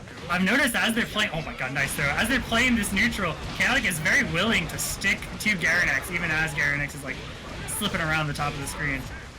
And yeah. And it's a pretty interesting thing. Oh my god, a mash out of the 5A, 5B Gatling here. But Garanex again trying to play it a little slower, wants to drain as much time as possible off the weak points here, but ends up getting clipped, not able to convert too heavily off of it, but things are looking pretty good for Chaotic, trying to look for a burst here. Oh my god. Oof. And again, 2D is a really, really good tool for Asbro. Not only is it going to frame trap, but it leaves him plus on block. You know, with some, oh, you are either full sending something or you got a miss input. God knows what it was, though. Not gonna hurt too much for it, actually. Like a decent punish, but... I'm not gonna lie, that is the most $1 million fine for corporate fraud I've ever seen. But Garanex trying to make it up for it. Alright, trying to move forward there. And again, Chaotic on the prowl, trying to get Garanex into the corner. And Garanex is not trying to like let Chaotic bully him in there either. Ends up getting the side swap. This is sure to lead to some pretty good hits here. Or rather, not too much mix. Solid damage, a little less than 3k. Catches the delay tech there. The delay will put into another DP. The success rate on these DPs is looking very good. 3C? I don't even know if that was intended or if there was a crazy side swap. Great block on the side swaps though this time. Oh, 5D connected. That was supposed to be counter assault. He was in the 6B animation, but he was out of block stun. 50 meter to work with, an overdrive and a dream. Throw! Here, OD into Black Hawk Stinger! Keep it simple. Yeah, he killed that snake. He picked it up and choked it to death with his two hands. That's crazy. He killed the snake. He picked him up. He threw him into the ground. He cocked his hand back, and he absolutely ripped it asunder. Asunder. No, that it is a cool word. I very much agree.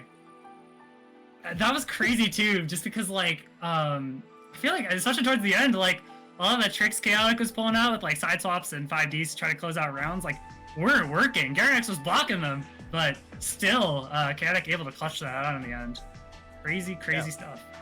Fun set between the two, and we got ever more action as Chaotic places themselves against yet another Fuzzama in ShadyPun. But before we get to that, we gotta go down in the bracket here. First, it will be Dark versus daze here. Oh man, Dark has been making this climb all the way since losers round 1. So long path to get here. Taking out Vexia, Ryukasim. I believe Vexia is also a my player as well, so yes. We have another my matchup here. My.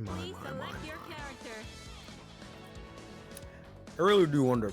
So I know that Dark plays Ragnar. Okay, they were joking in Twitch chat about playing Azam, and I did know if they'd commit to that. But let's see what comes up here. Oh, going for the go! Okay, so go. Oh no, go. You're excited for it. I was gonna say this is a little bit personal stuff. I've been learning Jin recently. I'm like committing to a swap, so this is good. I'm taking notes. I've got my pen and paper right here. Yeah. Long story short, Ragnar and a lot of mid-range characters can really cook my. And I feel like daze has played this particular matchup dozens and dozens and dozens and dozens of times, so I understand why he would prefer the Jhin here. Absolutely. So let's see what comes of it right now. It's the good old brotherly matchup, nice intro and all. Yeah, you gotta let it rock first. Nice conversion, oh my god. Oh, he's insane. Okay, I understand. You do not go for a Nightmare Edge like that at round start and not have a little bit of madness within. Trying to go for the delay 2-1-4D. Doesn't end up leading to anything here, but the good old classic 2A, the right hand or left hand of God, frankly. Of the forbidden one for sure. Nice block on the 6B. Great 2C anti-air. Can't quite confirm with the 2D, unfortunately. So that anti-air just blocks the 2C. Great RC off the sword card. That low caught something. Whatever it was. Sword car RC 2B makes me feel angry. It's so fast, and you're usually prepared to block the second part of the 2-1-4D because it's an overhead, and then he just runs up and just 2Ds you. It leads to a good confirm here. Oh god! All these lows hitting is reminding me that like last time we saw DarkOne play, so many DPs, so that might have been. Oh my god! Speaking of reversal options there. Oh my god! Just love that there's the hero burst. One more chance here. daze gets to set the pace here. 100 meter to work with as well. DarkOne overcommits on might get clipped. That might have been a buffer into something. Don't know what though, but ends up going in favor of DarkOne here. Neither player with burst available going into this next round. Ooh, and the JC hitting early. J2C, excuse me. D5B. daze keeping it simple. Yeah, I wonder if DarkOne is probably maybe like up backing or something and trying to see like how much daze is looking to respect a potential reversal option. But daze keeping it extremely simple and going like, dog, I'm just gonna meet you all day. Yeah, meaties and the lows, the gapless lows to catch those reversals. Really effective so far against DarkOne's playstyle. Just immediately tying things up. Ooh. Goes for the 6B, tries to back off, clipped by the blood sight still somehow. DarkOne's gonna finish up the combo, leaving them in the corner. Raw up back there from daze. I'm shocked that Nightmare Edge actually whiffed it. I'm not gonna lie. I'm very impressed that daze just knew to sit still there and let it whiff. Yeah, that was pretty nuts. 2A ends up catching some option right there.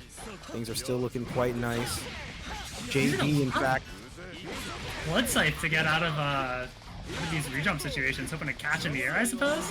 Working pretty good. I'm not too sure. I think that daze is trying to just effectively place himself in the air, like in the corner there, to look for it. DP comes out, hits nothing. Jump cancels out of the combo in fear of a potential burst option here. OD's available for daze. He can very much so seal the deal, keep it burst safe, in fact. But the OD ends up coming out for DarkOne, not in their favor. It's going to be the cancel into OD for daze, in fact, whose EA ends up sealing game 1.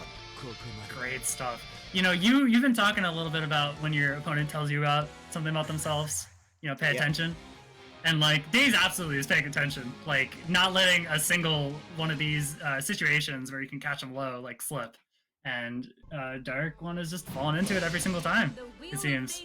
So yeah, I'm curious what adjustments are gonna come up here from DarkOne. Oh my god, that 5D was a crazy poke.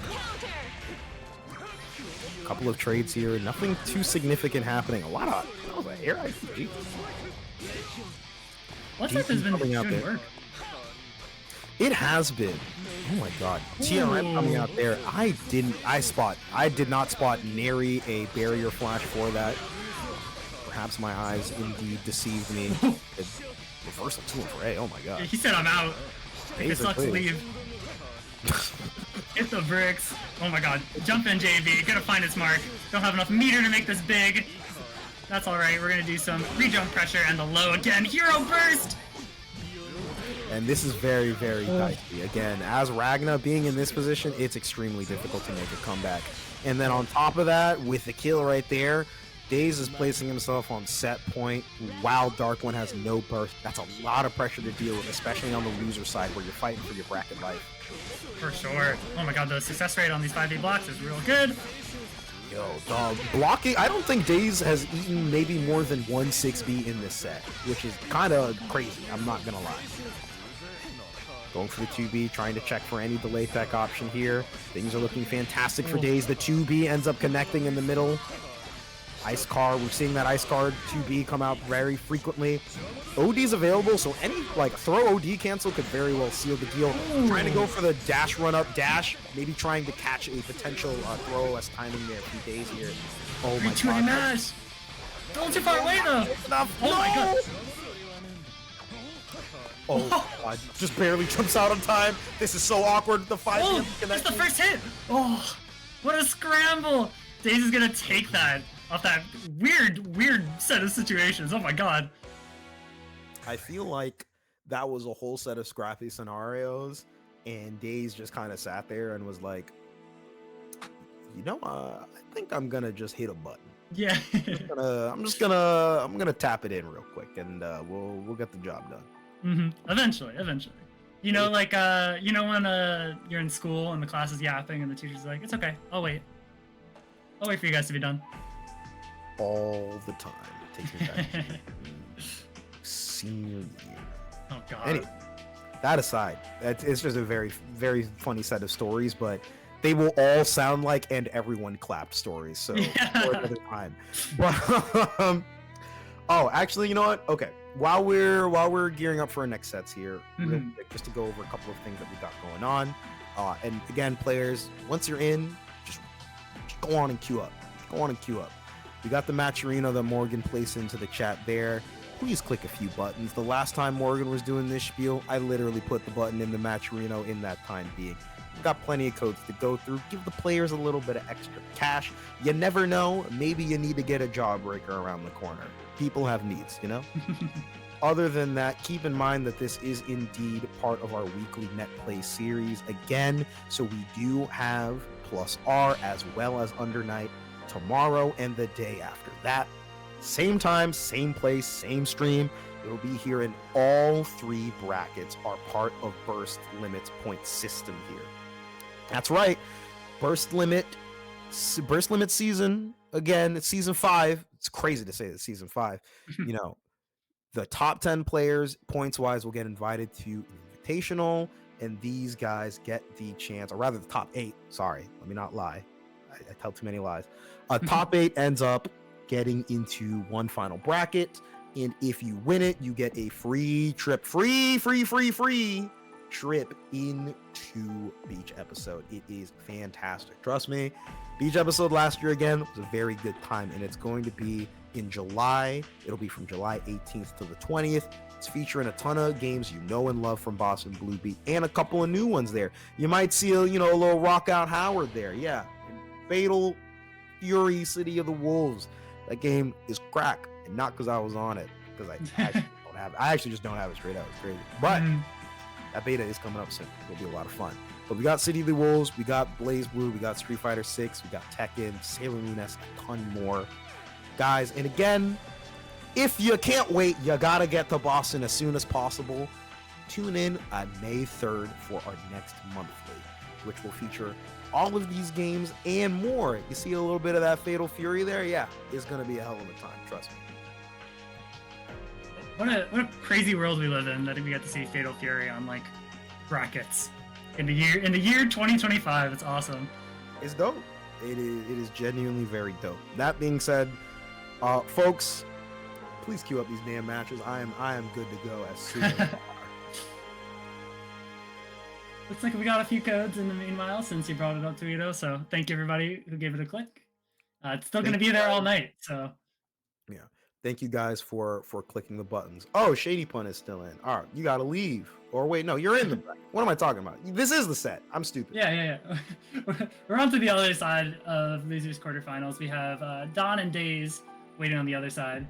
For now, it's just Shady and Chaotic. Another Azrael Fuzzama matchup, presumably. Chaotic, don't bother me. Just play the damn game. Don't be so slow. It's all right. I'll hop in VC and he'll say something stupid to me, and I'll be mad for about 5 minutes. Awesome. Looks like we are getting into it. Yes, indeed. Yes, indeed. Yo, these strawberries are carrying. Oh my god, they're so damn good. Hell yeah. Yo. Drink something. My throat is starting to go. Thank you for Yes, reminding me. please. Yo, frozen strawberries, yo. Especially if you're low on cash, frozen fruit, godlike. That shit's crazy. Oh my god. I put that in the cereal. I feel like yeah. an influencer with like 50 extra pounds. It's crazy. You throw it in some oatmeal, put it in a smoothie. It's great. Nah, the most old man thing I do is Greek yogurt, granola, and fruit. Oh. That's the old man stuff with a little cinnamon and honey. It's crazy. Is granola old man? I don't know. People called me that before, but people call me old man regardless. I'm not that old. Anyway, we have BlazBlue on the screen. Let's talk about that instead of myself. Alrighty, we're getting playing very grounded so far, surprisingly, and a nice anti-air from Shady. Dude, this is gonna be some pretty beefy damage. Already looking like 4K. Should breach that into the 4.5 range. Just barely outside of it. 2B ends up connecting. This is going to be, again, it's not a lot of damage, but it's the fact that it's another knockdown. This could very well be a 3-touch game. Let's see any big button into an OD cancel. That's going to be the big bait on the DP here. Tons of damage on board as well. ShadyPun's not even going to need to pop the OD to secure the kill here, and that's going to be a perfect for round 1. Jeez, yeah, and like you mentioned, getting that extra credit, going to the next round. Chaotic not even going to bother bursting. Just going to hold on to it. I respect it. Both players jockeying for a decent position here. Chaotic trying to wait out for a chain follow-up in order to go for a potential 6B, but ShadyPun's trying to alter their timings as much as possible to force either confusion or a good whiff into a counter hit from Chaotic here. See the timing on the chain, resetting straight up into the stance, actually. Ends up getting a pretty good hit for themselves here. Oh my god, a great hit indeed. That's going to be over 4K damage once more. Caught the delay tech, caught the roll. I think you can't quite confirm it. Oh my god. Well, RPS like you're talking about. Oh god, and we've seen so many Fuzzama OD routes here. You already know this is going to kill at this rate. One thing again that's very important to note, you know, when you're popping these guard cancel ODs and your opponent is opting for relatively non-committal pressure, it can be pretty difficult to navigate the RPS around that, as like you're effectively dealing with scenarios where people are like maybe plus or minus 3, and there might be Gatling options and there might be reversals. Things get very crazy very quickly. You know, you kind of have to taking this from card games, but you gotta kind of have to play your lines, so to speak. For sure, yeah. There's, I forgot what I was gonna say. You got me thinking about card games. Oh damn! It's because Mike, who was yelling earlier, he plays a lot of card games. A lot of people don't play card games. Ugh, one day I'm gonna end up on Yu-Gi-Oh for too long. Oh, I just opened a box of Pokemon cards today. Anyways, getting back to BlazBlue. Oh my god, he's zipping around, hitting him on the other side with that overhead. I was gonna mention this a little bit in the last set, but I forget if it was ShadyPun doing this before, but I like the use of chains very close to the ground to bait things out, because it's very non-committal. It's supposed to using them like a bit higher up and using like the DNC follow-ups to zoom around a bit. Yeah, when you're able to connect them with the opponent pretty consistently, even without chains available, you tend to be able to special cancel into Jamagian, so you just fall right back to the ground. If it ends up hitting the opponent and you special cancel, it's fine anyway, because you got all your chains back and you're still at full screen here. Big hit once more coming in here for ShadyPun. Big drop as well, unfortunately here. Upper weak point is available, but we're gonna see if ShadyPun plays it fast or tries to play it a little cool here. And it looks like they're just gonna play the waiting game, so to speak. Yeah, the negative penalty warning coming up. Oh, you are in negative penalty against Asriel. Please kill that man before he kills you. And it looks like fun. May not have the stream open, but certainly took the advice here. Yeah, the danger not really mattering for too much there. Does not matter if you don't get hit, I suppose. Pretty much. Whoa! I'm not too sure if that was meant to be I don't know if that was meant to be a TK button or what with the JB there at the round start. A little wild, a little surprising. Just like the empty jump, he spent the whole double jump and fell and did nothing. And Chaotic, rather defensively, was like, okay, like, you know, he's probably gonna follow the button here. All right, this is gonna be the 63D. Good damage on hand. J2C once more connects. And this pretty much leads to like a big, again, this is like big counter hit into like death. Burst coming in there from ChaoticGamez here. Trying to last one. Position, yeah. Doesn't fall into a 2C here, but he's having a hard time trying to find an approach against ShadyPun here. 6A ends up connecting the crack on the top of the head here. Crush Trigger to add a ton of damage as well. EA active flow, but no, it's gonna be the drop, but the chain ends up connecting.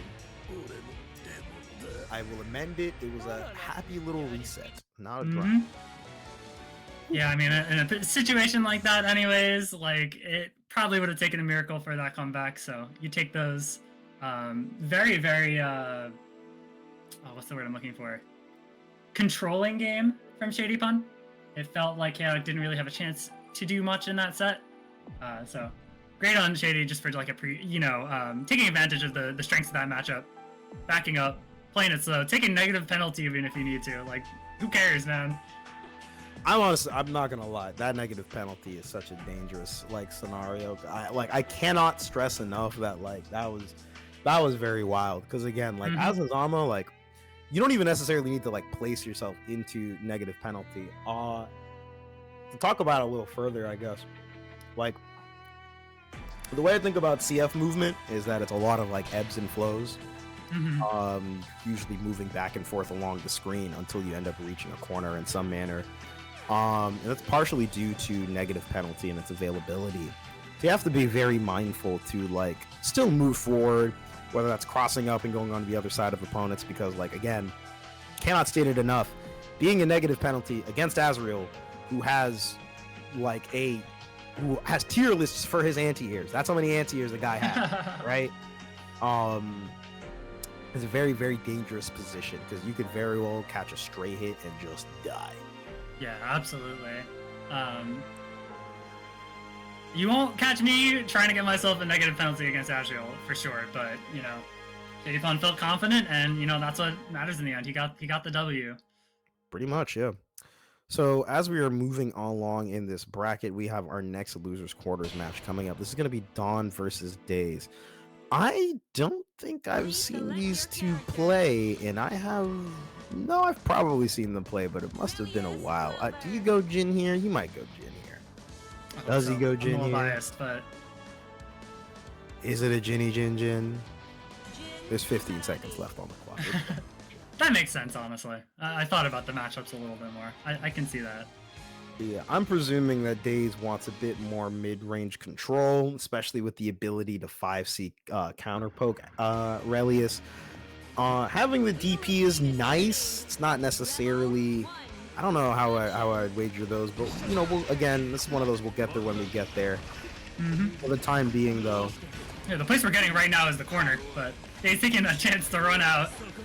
Yeah, we're fighting out of it to be sure here. 6A ends up connecting here, trying to go for maybe a potential TRM setup or looking for an up back there from Dawn, but who ends up just mashing at 2A. Oh, that's a very good conversion with 60 off of the air hit 5B. Very, very low doll gauge here.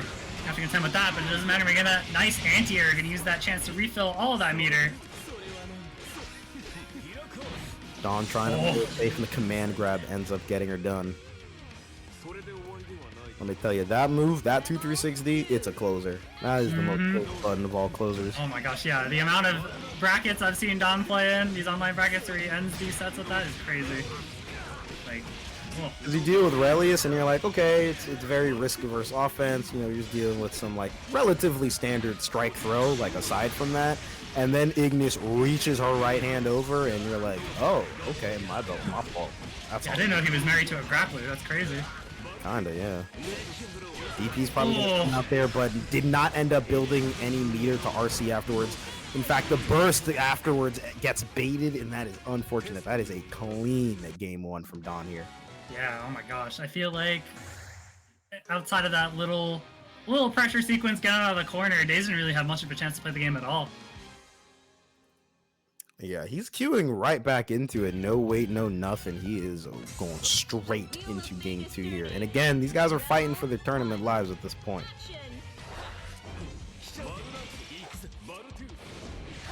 2-1-4C kind of going wide there, spending like half your dog gauge, but On his way to the corner. Anyways, great block on the overhead. Gonna spend the OD to refill some doll gauge.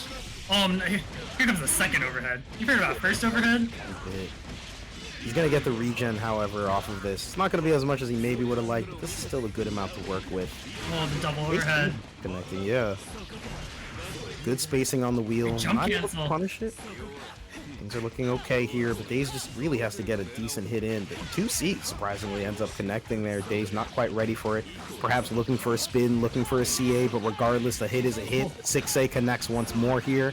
This is going to lead into some pretty good offense. Let's see. Is it going to be an ice reset or is it going to be a 3C? It's going to be a reset here. 2B ends up connecting. This is pretty great damage here. This actually might straight up kill. Let's double check. Oh, okay. The Go for a snowflake. little bit. Okay, the icicle. Or the snowflake, excuse me. Of course, he's locking down and just gets the run in at you from full screen. He is looking for a dual bias, I swear. Oh, it's just the air throw. Never mind. My bad. Let's see if he ends up getting the kill off of this. It is pretty high, but there should be the 6A and the super here. Voltato, yes, that will indeed get this round over and done with. Put you in the orb. Pretty much. Alright, one last chance here for daze. Let's see. Big 3C counter hit. A little far away though. Yeah, I must have missed a micro dash on the 2B there. That is looking rather unfortunate. Burst comes in. 5D kills Ignis from range like that. Wow, that's cool. He's like it's pretty active too, so that's a cool move choice there. It is. Oh, great punish on the lead lay. Trying to go for the 2Bs, looking for these delay tech options from Dawn, who ends up inputting a pretty surprising fuzzy jump there. Rolls out of the corner against the 2 and 4C. But now you really want to avoid getting sandwiched by Ignis. It's a lot of doll usage. Ignis is gone, but the life is sure to come back in not but a moment here. Dawn's trying to delay the combo as much as possible, but because daze had hit Ignis, not as much gauge back on for him, and this is going to lead to some pretty big hits here now. Dawn's been pretty confident in contesting in the air, so that's a nice big hit there for daze. Finally finding those hits in the air. Oh my gosh, but... That's the last hit Dawn needed right there, and he will indeed close it, despite a pretty strong assault on Dawn. Dawn manages to wear the battle out, and comes out of this 2-0 against daze here. Yeah, it felt like just, you know, yeah, like you said, daze had that momentum, but just one hit, didn't have quite enough burst. I think he was on like 8 or 9, and just there it is. Feels like it kind of came out of nowhere that win. Well, it didn't. It's You know rough. what I mean? Yeah. No, I understand. And for a lot of that last round, like towards the end, it really felt like daze had so much of the tempo, and for it to slip out of your grasp like that, it is unfortunate. You know, these things happen. But either way, I do want to make sure that I thank all the players that have been coming around here to play in this little old online bracket of ours. Yeah, we've been going on this for a few years now. And I just want to say, you know, like I try to say relatively frequently, I appreciate you guys for coming in, for mashing, popping in on the chat, retweeting when we talk about stuff, and everything. It is wonderful to see y'all here. For sure. It makes me happy to see, you know, just online brackets of this size every week in multiple places. Like, BBCF definitely is a flourishing, fun community to be a part of, and it's thanks to people who are grinding the game every day, so I appreciate it a lot. Yeah. Well, speaking of people that are real grinders that play this game a lot, we have our winners final set. These guys will queue up for games at like 2 a.m. I swear to God. We've got Koji's versus Fuzzama here. Before we get into that, Morgan, do you want to talk a little bit about a beach episode while I grab a quick swig of water? Yes, I would love to. So, as we've talked about a bit, as this Burst Limit series is linked to Beach Episode, Beach Episode is happening on July 18th through 20th. It's in July this year, not August. It's taking place at the Waltham in Massachusetts. Running a lot of the Boston Blue Beat staples, you know, BlazBlue, various Guilty Gears, Undernight, Sailor Moon S. We've got some new stuff as well. We've got Tekken 8, Fatal Fury, Street Fighter 6. So definitely be sure to come around and hang out. It is a very fun tournament to just chill at. We're gonna be having hopefully a nice little park day this year. We go outside, eat some food, and just relax. And yeah, so that is what is on the line today. These two players are currently the leaders in points for the Burst Limit qualifier. So they are, I think, like 4 or 5 points away from each other. So every little bit of points counts between these two. As we get into our first 3 out of 5 of the bracket. The wheel of fate is turning. Alrighty. Well, that Fuzzama color is sick, honestly. Welcome back. Didn't miss too much. Oh, command grabs. Yeah. Oh, that is a Gatling into 5C. That's going to get punished here. Not going to be a lot of damage, but it's really the fact that KojiKoji gets to get all 4 seals so early on is fantastic for him. That's going to be yellow if he can't press too hard on that. He's been doing work this bracket for sure. And with a majority of your nails and most of your seals unlocked too, we're going to put down the bumper. This is a tough situation to get up, especially if you get guard crushed by the CT. I want to highlight that was a really good small adjustment from Kobe. I'll get into it in a moment as we potentially close out on this round. The nails end up connecting there. Kobe was really on the ball there because he tried to go for the crush trigger dash with the bumper there, but he wasn't in range, but he still ended up adjusting into the rest of his offense off of the guard break here. Fuzzama immediately with the chain at like really early in the round here. Great IBBs, gonna use that to disengage a little bit. I didn't even see that nail get thrown. I don't know if that was the stream. Not too sure, but either way, what I am very sure of is that's an unfortunate drop. I was about to say a whole full line and everything. Big hits coming on here. And now let's see. We got nearly a full burst gauge here for Fuzz. Ooh, wasn't quite ready. Didn't realize the guard point triggered and then canceled into the rest of his canceled into the stance follow up there. He's definitely gonna need that burst gauge, like you say. Oh, you might not get a chance to use it. Now he definitely will not have a chance to use it. That's going to be EA with active flow behind it. That is a dead man walking. 5.5k for a command throw, huh? He spent a meter. He spent a meter RC and had Yeah. No, I know, but yeah. I'm trying to be a little funny with it, but either way, Kobe taking the first game very, very soundly. But we got a little bit of extra time to adjust. You were saying? Sorry, go ahead. I said, let me not be a damper on your silliness. I'm something of a silly gal myself. It just comes naturally. It's all good. These things happen. I understand.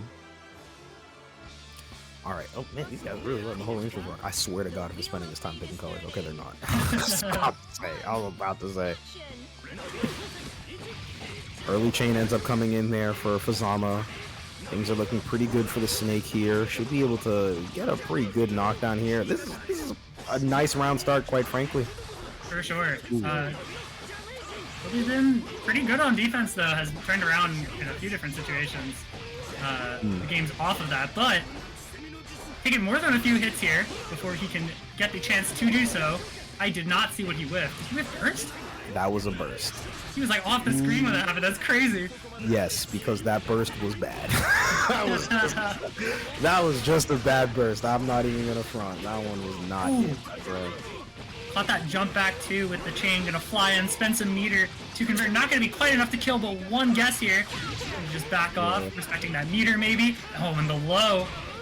Oh god, cracked over the head with the 5C here. Big drop on the confirm, so things are looking like potentially decent for Fuzz until he got hit once more. 3 nails to work with. That's 2 nails now. Pull out. Command grab super, but man, just got domed once more. Yeah, 5C was doing crazy work that round. So Kobe going up 1 round yet again. Round start drive is punished from Kobe. Gonna fly on in. Oh my god. Blows do indeed beat the 2D that Kobe tried to go for there. 623D should put Kobe into the corner here. Lots of instant blocks. And if you Fuzz, you gotta be mindful of the instant blocks because they're gonna make gaps, and Kobe will gamble on those drives. It's a pretty risky defensive RPS. Just like there, like you predicted that. You saw the future. Look, if there's one thing I know about Kobe, it's that the man can react to overheads, and he will click the D button. Now, how you exploit that is a different story. Now moving along here. Throw's not going to connect. Fuzz just now got some chains back to move around here. I guess Fuzz really did not want to deal with anything. He's gonna be able to follow up, and he can't punish. Trying to go for a high-low option here. Plenty of meter to work with, but Fuzz is going to back off, respecting the spacing here. Flash kick on the side. Woof.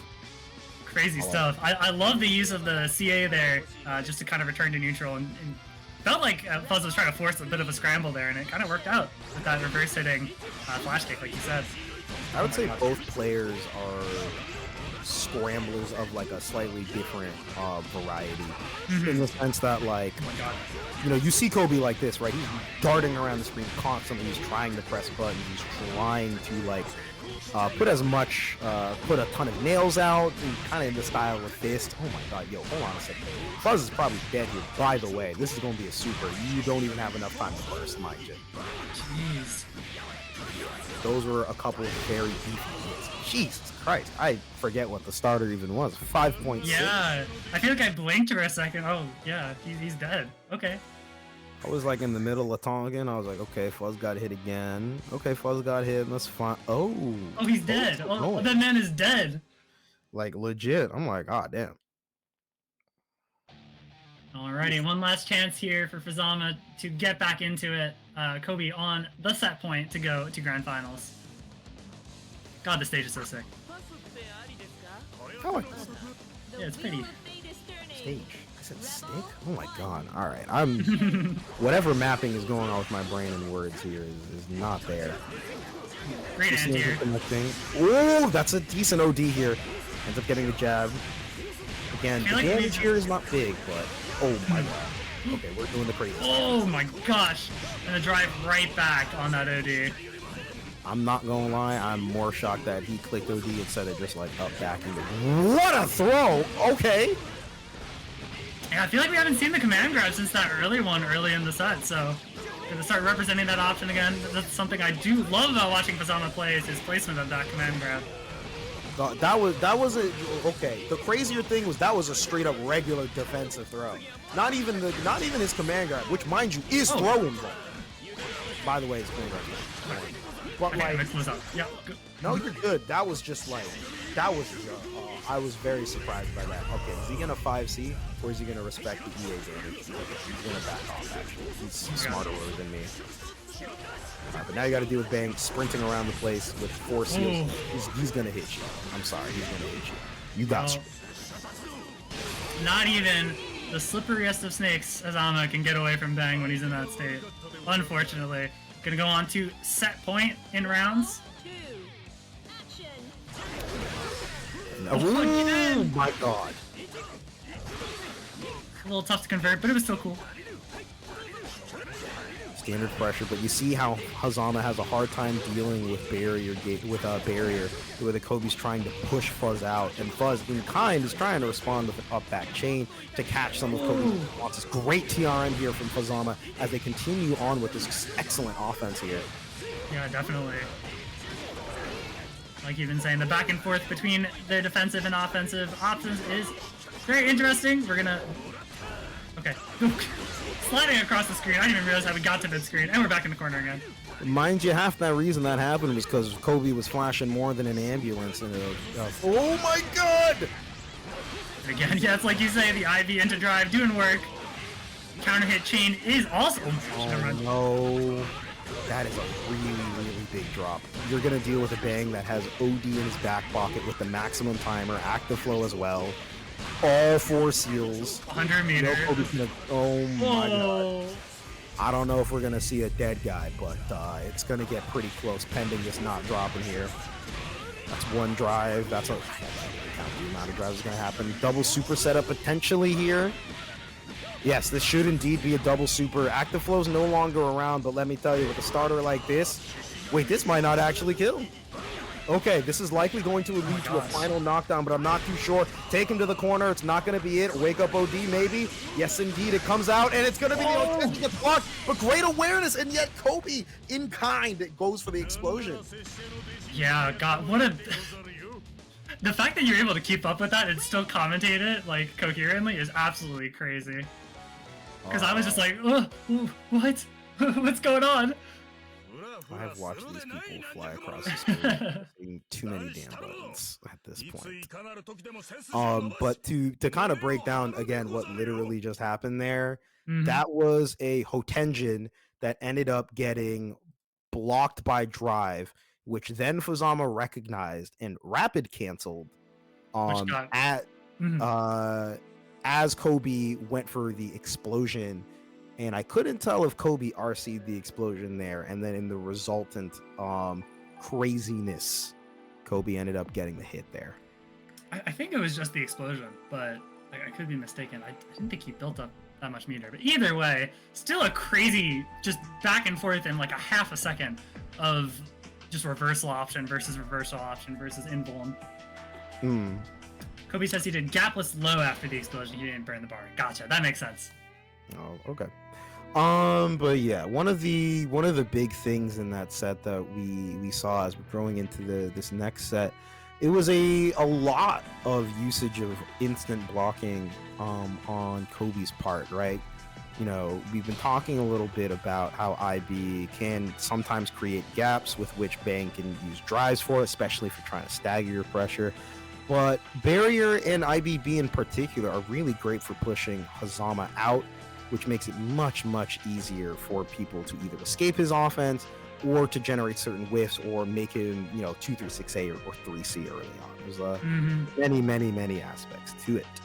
Absolutely. And you can also see, in addition to, like you mentioned against Fuzzama, why Kobe has kind of just built this game plan around it with the drives. Just such a unique bit of a unique reversal Abare option, I guess you could say, from Bang that gets complemented so well by creating all those little pushbacks and gaps, force Fuzzama to do something a little risky to get in, create gaps where there might not usually be one. It's just very tough to deal with, even if you know he's doing it. It can be very annoying. Oh, he's going for the mood 12 here? Ooh, okay. I'm surprised about this. I'm always excited to see this character, to be honest. So this character does not require a degree to play necessarily, but sometimes I don't know. Hold on, there's a hell of a whole lot of things going on, but the main thing that Don really wants to do in this matchup currently, he's just trying to set up as many like Steins as possible in order to try to gate some of ShadyPun's movement here, who at the very least has managed to find themselves a pretty beefy hit early on in this round here. Absolutely. Something I think related to that I think is worth noting is that the uncharged Steins will not fire a laser if Mu blocks something before they fire, but if she does the charged ones, they will still fire a laser, I believe, unless she is hit. I forget the very specifics, but the basics of it, remains the same in that, like, the other aspect of, oh my god, hold on a second, we're probably not going to see very much more lasers in this round here if it keeps going like this. I'm gonna double check that. I might be forgetting the specifics of the charge ones. It's all good. We got one more chance here. Oh my god, 2B ends up catching the roll here. Trying to get out of the way. JB ends up connecting. Wake up OD. Oh, you tried to DP. It guard pointed the Hotenjin. No! That's one of the busted things about Mood 12. Yes, indeed. The latter half of her DP is guard point, so it can result in crazy, weird things like this. Jesus. Oh my gosh. Yeah, it is a good DP, I say, as he whips it like half a screen away. When you're doing a DP half a screen away, it's not a good DP. Yeah, that's a different story. You know what I'm saying? Command grab coming in here.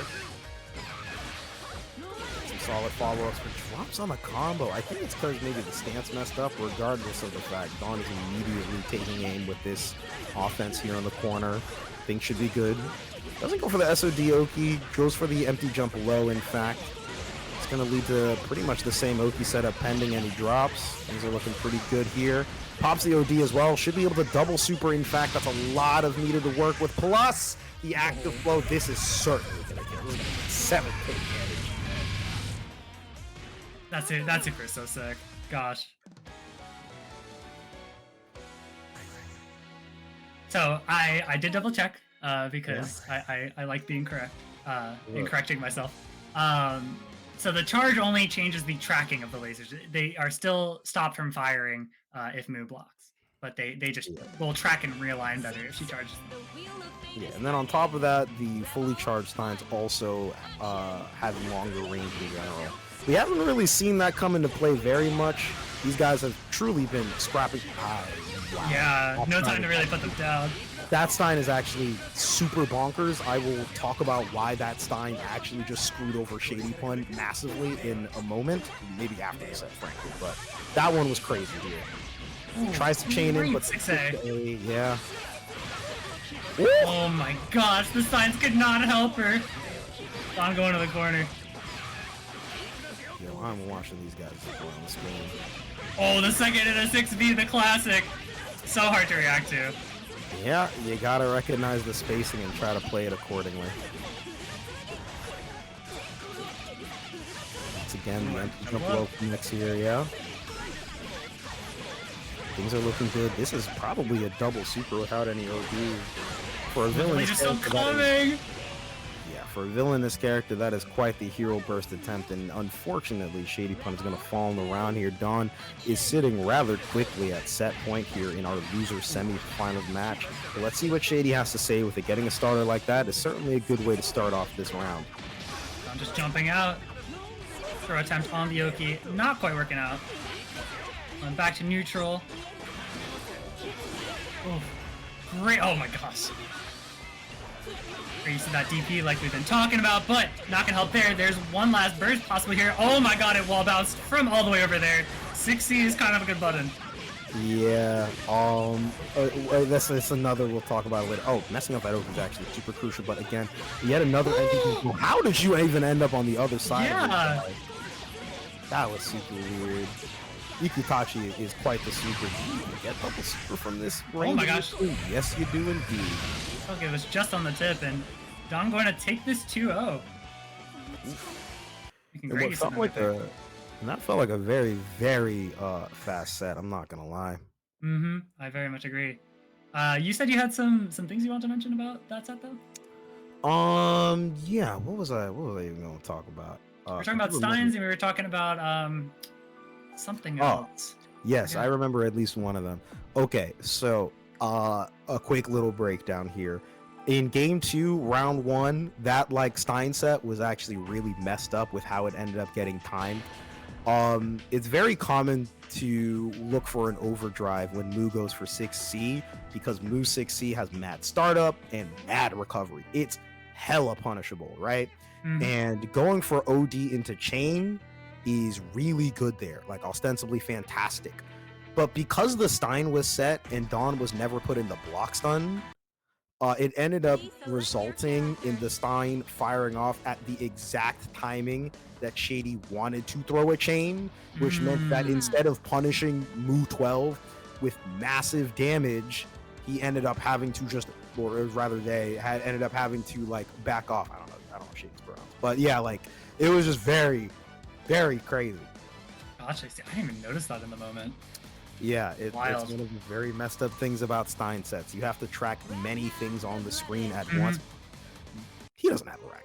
But you have to track so many things at once. She's setting all of them like very frequently. It's very, very Mhm. difficult here. We're going into losers finals here again. This is going to be 3 out of 5. This will be Dawn. Surprisingly on the Ragna here. I don't know why. Huh. To be frank with y'all. As Fuzzama here is sticking with the classic Fuzzama. Let's see what ends up resulting here. I could be wrong. Who knows? But for the time being, this is a very Oh surprising my gosh. pick. Doesn't quite route correctly on that big 5B counter hit, but nothing big coming out of that so far. 63D ends up whiffing here. First solid hit of the set ends up going to Dawn. Ooh, whiffed on the 2C, however. Alright, back. Both players again, not trying to overextend really in neutral. They're playing it, I would say, relatively calmly here. Fuzz with some pretty good blocks on the gauntlet Hades. Not able to follow up off the counter hit here. Oh my gosh. Baits out the 2C, gets 5-8 for his troubles anyways. Don going to the corner. Let's see what Fuzz's pressure is here. Nice. And this is probably going to end up leading to a dead Ragna, depending on the resources Fuzz wants to spend here. Just kidding. Not much more needs to be spent than $50 in a drain here. Yeah, you don't gotta spend a lot to take care of Ragna with that HP value. Mind you, the big thing also is the fact that it was the low follow-up on stance into Hotengen. It's going to lead to some pretty good damage. I've seen Fuzz land that and pull out some pretty crazy numbers. Whoa! Great bait on the DP. Oh. Yeah, gosh, that was insane. Yeah. I'm like processing that. Wait, hold up. Yeah, it does He's that. kind of sick. Yeah. Good hits coming here. Doesn't end up following up or maybe dropped. Not too sure if that was a missed micro dash 5D. The rest of the DD gosh. here. He's going to be able to follow up from this range due to the overdrive cancel here with the extended chain range.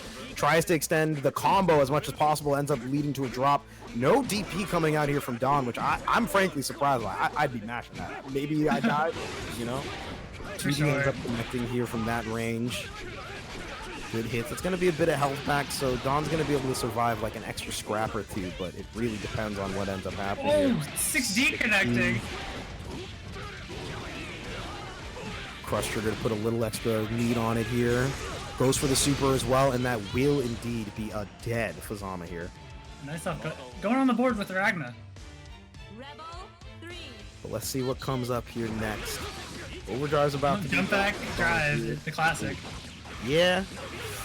It can be frustrating to deal with. You know, you're also dealing with a potential Fuzzama 2B, a 3C.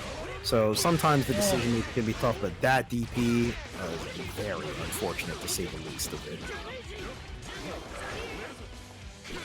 Goes for the 2 and 4. Doesn't end up leading to too much here. A couple of early hits, and this should lead to near the corner. Not quite there, but this is solid enough. Unless you're with the big like that, and your opponent is sitting with a whole can of their overdrive. Oh no, that was a big mess up on the confirm there. Oh, but the falling JC is gonna do work, put him back in the corner. You don't want to lose like this. You don't want to lose like this. Oh you my don't lose like that either. Ooh. I was so surprised he didn't RC the Gauntlet Hades, so dying with all that meter and a whiff DP, you hate to see it. Yeah, these reversal options from Dawn have had a very low success rate. Mm-hmm. That being said, he's sticking with the Ragna as we are going into game 2 here. Let's see what comes up here right now. Oh my god, yeah, like you're talking about, sometimes you gotta let the air DP rock. Trying to up the success rate a little bit, but let's see if the numbers truly change here. Big hit, but no micro dash on the 5C follow-up to the OD cancel. That's just unfortunate. Genuinely, Nightmare Edge ends up connecting, and Fuzz is looking at him. Fuzz's back is straight to the corner already. Alright, DPRC on the OD, nice, I like that a lot. The Edge connecting yet again. He's still ticking down. Big whiff on the EA. Oh my gosh, he had plenty of time to punish that. It's not quite going to kill, so Fuzz does have another chance. 50 meter, he can go up for a potential CA. That feels like a dirty impact straight out of Street Fighter 6. I can't even lie. What? That was alright. I genuinely can't tell if he just I can't tell if he whiffed it on purpose or not. So I will be nice and just say it was probably on purpose, and you just knew something I didn't. Lots of TC pressure coming in here from Dawn. Fuzz trying to look for an opportunity to Fuzz jump out of there. But Dawn ends up getting a pretty early hit here.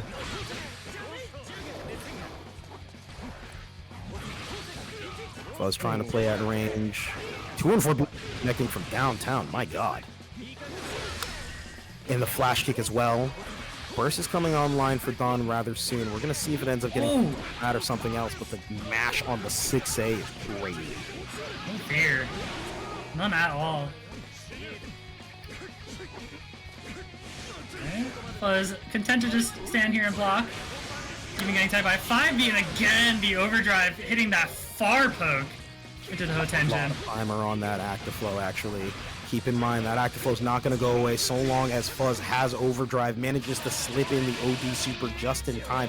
So much damage to work with. That is indeed a dead Blood Edge. 6K, and that's with the lies too. It was more than that. Crazy. it was pretty bonkers, I'm not gonna lie. Oh, 5A doing work in that scramble situation yet again. Not able to get Nightmare Edge. air stalling in order to beat out the 2C there. I'm not too sure if a 2D chain would end up connecting an anti-air or not. Throw comes out now. Okay, let's see what ends up coming up from this. Again, the Oki off the scenario is not big.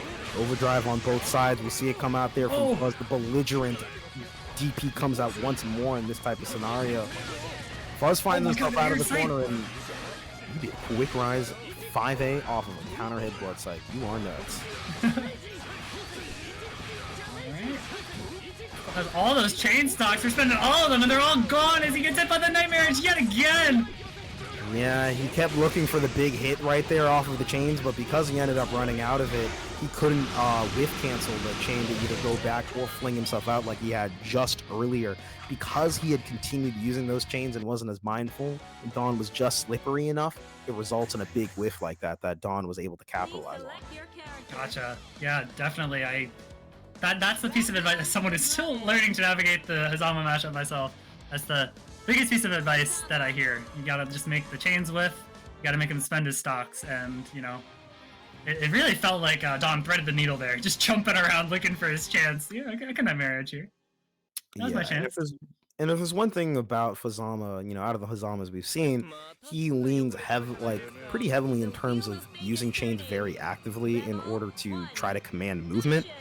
But if he's not able to land chains, that can really put him in a very awkward scenario.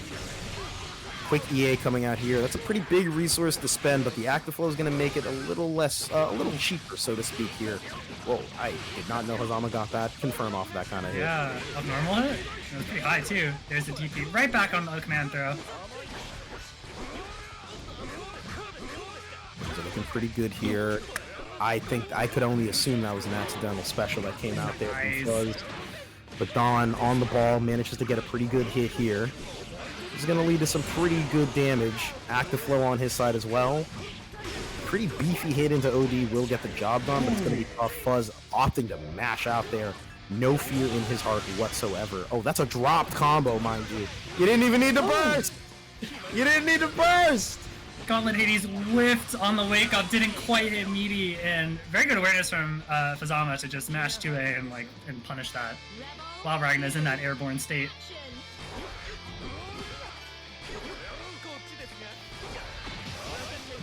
Throw ends up getting tech there into the air blood sight. 2C! Ooh! Good hits there.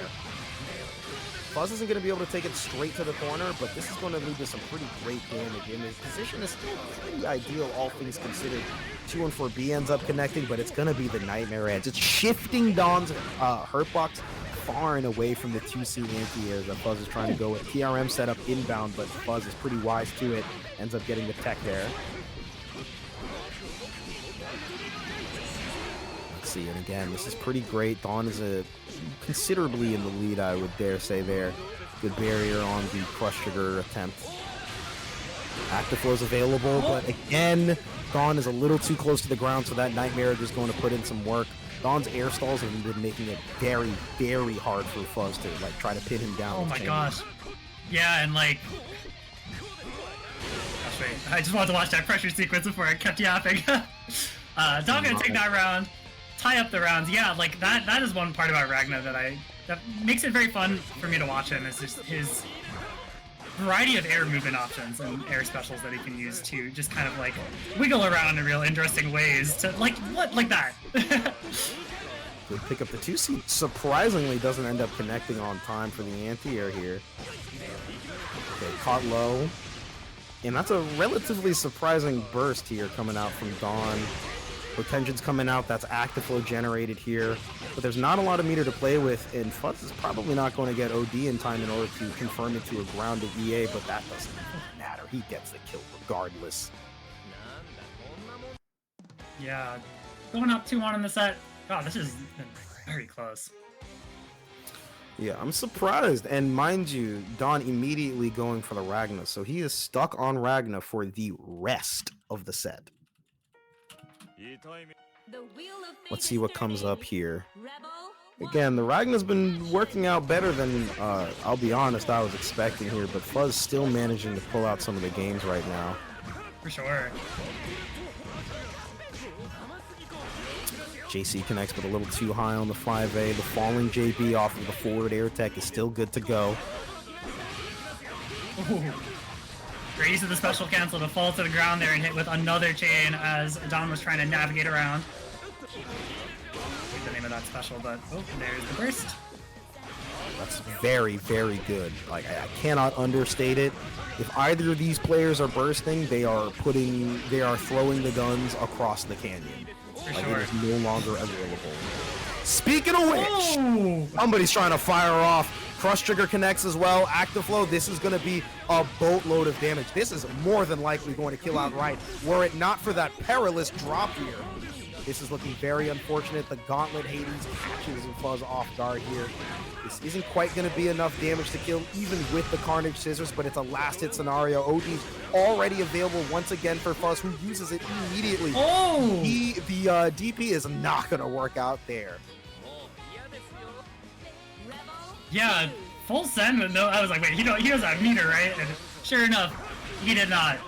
Gonna pay dearly for that, especially being down 2-1 in the set.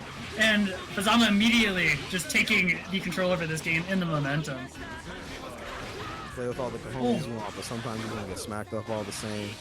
Fuzz backing off. And I actually really like the defensive 6A we saw from Don there real quick, but moving forward onto that, a lot of mashes. Fuzz trying to look for a burst, and honestly, that thirst for it is going to like leave him stuck in the corner here, getting smacked up by Don now. It's like you said, throwing the guns away. Let's see what comes up here. Goes for delay tech. Oh my god, that is immediate DP. Mind you, on hit, he was buffering that regardless of his fate. Oh yeah.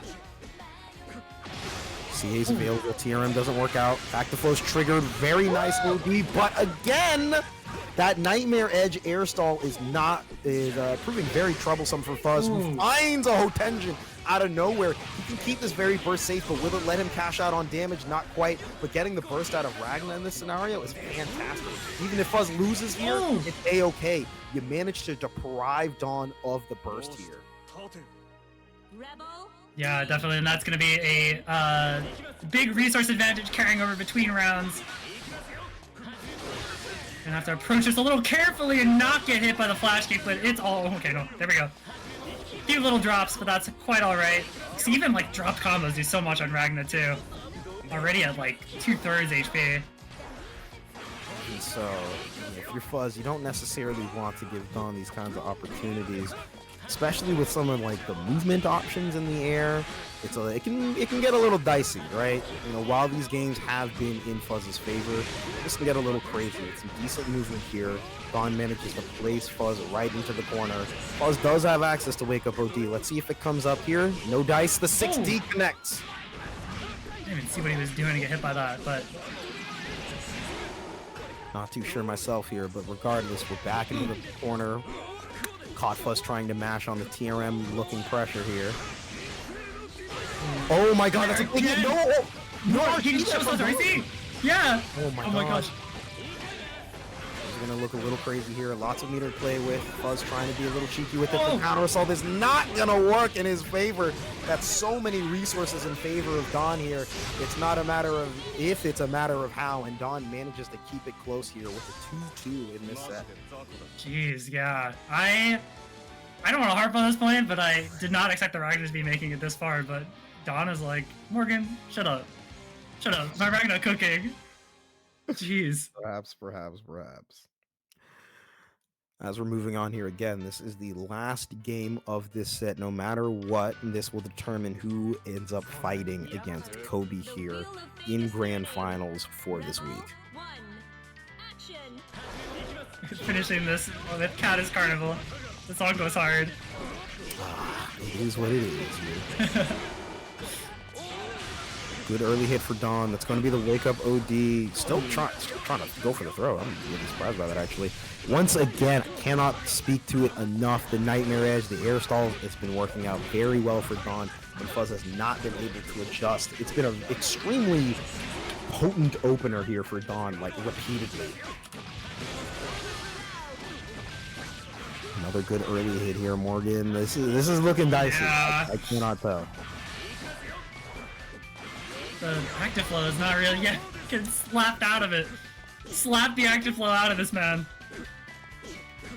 No counter assaults here, trying to deal with Ragnar's pressure, but not able to react to the 2 and 4B. Caught in the trance of a series of 2As.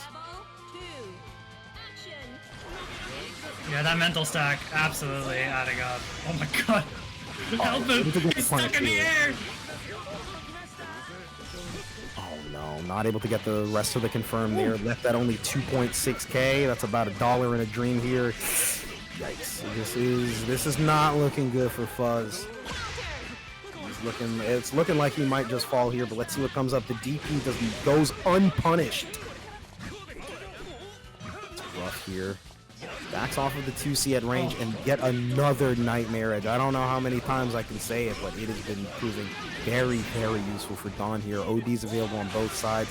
We're going to see something wild come up in the next couple of seconds. The 5v5C OD cancel right into the 5v5C super. Keep it absolutely simple, stupid.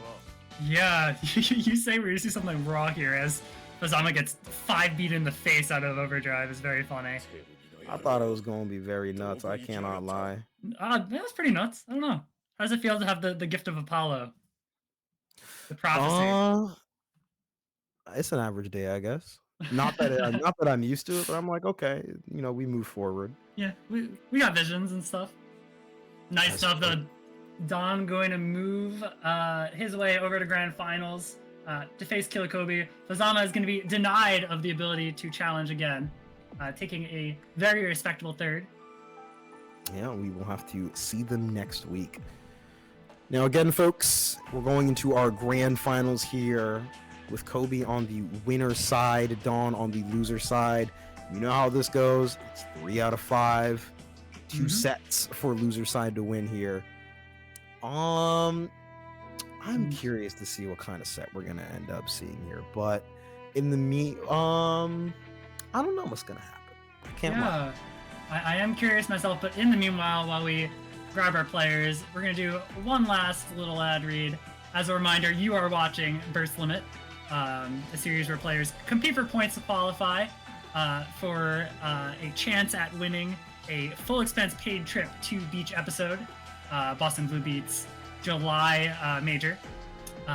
Currently, Kobe is leading in points, so looking pretty good for him, sitting in grand finals right now. Beach episode, as we've talked about before, going to feature a ton of Boston Blue Beat classics like BlazBlue, various Guilty Gears, Sailor Moon, bunch of the new stuff including Fatal Fury, Tekken 8, Street Fighter, bunch of other stuff that you can see on your screen. Please take a look now and register if you can, if you're interested. It is sure to be a good time. Oof. So, yeah. And again, folks, if you guys end up wanting to stop on by a little earlier than that, we do have our next monthly coming up on May 3rd. But that aside, it's grands. Let's get this going on. I'm excited. I'm very excited myself. I am. Again, I don't want to harp on it. I'm wondering what the character choice is going to be. I guess we will see right now. Don's been going all over the roster tonight. Oh my god. Oh, I shouldn't have said anything. I feel like I manifested that. We're going to send these guys a stern letter to their homes. Getting called to the principal's office. More or less, I suppose. All right, let's see what comes up out of this, though. I really am not too sure what these guys are experience are with these. Actually, no, I know I've seen Kobe actually play like Ragnar like multiple times. Yeah. I've seen him queue up Ragnar the moment he sees Natsume in some cases. It's pretty funny, I can't lie. Am I insane, or did Don just switch colors mid-box range? That might be insane. I have no idea, to be quite frank.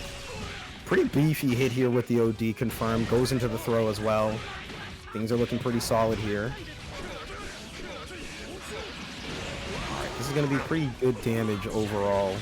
Tries to go for a double overhead or awkward Hotenjin and block stun, and you're not in overdrive. That is a crazy decision. Alright, opts for the charged crush trigger here, and that's going to be the round here for Kobe so far. Yeah, like you said, very, very surprised to see that buffered in there. Keep it nice and simple with the 2A mashes. Mash right back. Jesus, good 5D counter hit as well. Opting for the OD cancel here, surprisingly, but with a big drop. That's a lot of damage lost on the table here. Kobe with a good jump, recognizing that in, like, once Fuzzama's trying to do 2 and 4D to stance, a lot of times you don't want to bother blocking the mix. You can just up back on that, and you'll chicken block it. Yo, Kobe was showing that before against the various other Fuzamas. He's been playing that tonight as well. Making good use of it. All right, Hotenjin's going to come out here now. It's going to be the active flow as well, building up a ton of burst gauge here.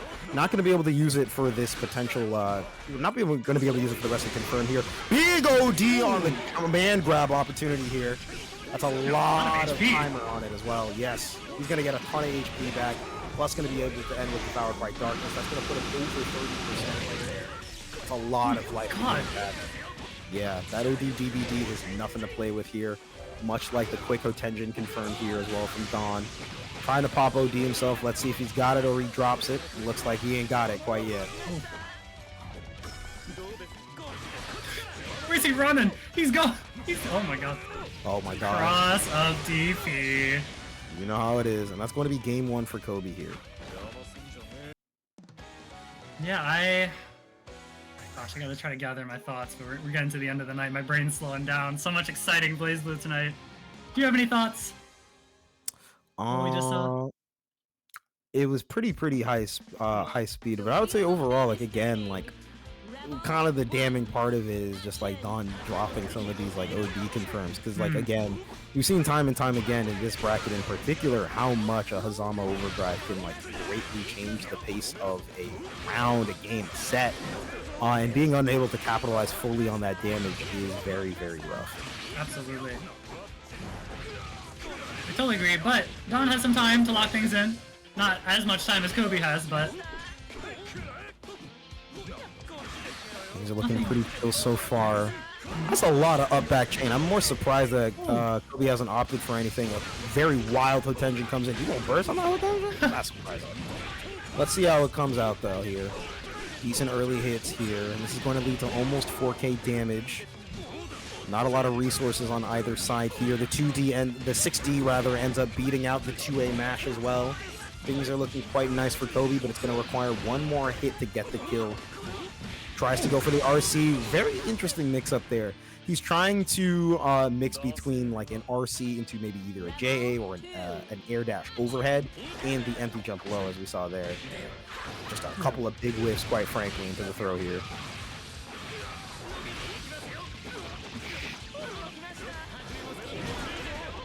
Oh my god. Oh, I didn't even see what he did.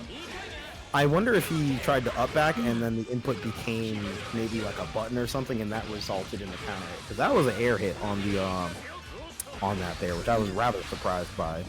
Air counter hit rather. Gosh, like you were talking about, that drop on the Fuzzama combos might spell destruction, especially if you're throwing out Hotenjins like that.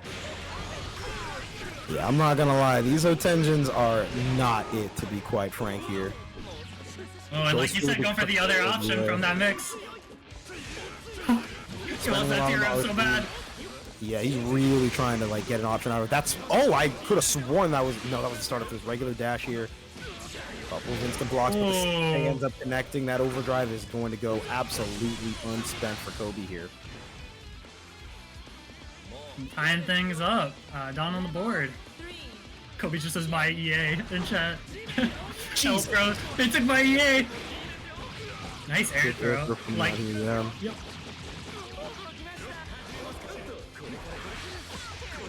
Whoa. Chain going a little far, but still zooms in with the deep follow up to get a hit there. This is going to set up a next hit kill scenario here for Don. Not going to be able to have overdrive to put a little extra sauce on it, but this is still looking nice. Spends it early on the super. He can keep his very burst safe here. Not too sure if the JA was intentional or not, but it's not going to work well for him. Overdrive available for Kobe. Pressure reset off of the dead spikes once again. Absolutely daring Don to do something, and he responds in kind with the up forward here. Oh my gosh. Oh my god. So did you see just the ways in which that air throw just barely whiffed because Fuzzama quickly and suddenly stopped his horizontal momentum due to the Jamage in there? Yes, Anti-airing Fuzzama is absolutely no easy feat, or air-to-airing or whatnot, right? Like dealing with chain movement in general, just because of factors like that, his ability to do, you know, all different follow-ups into chain as well, mid-air to change its trajectory around. It's just such a hard time, and Don barely, like you said, made that air throw with. It's crazy. I would be punching the desk if I was Kobe for sure.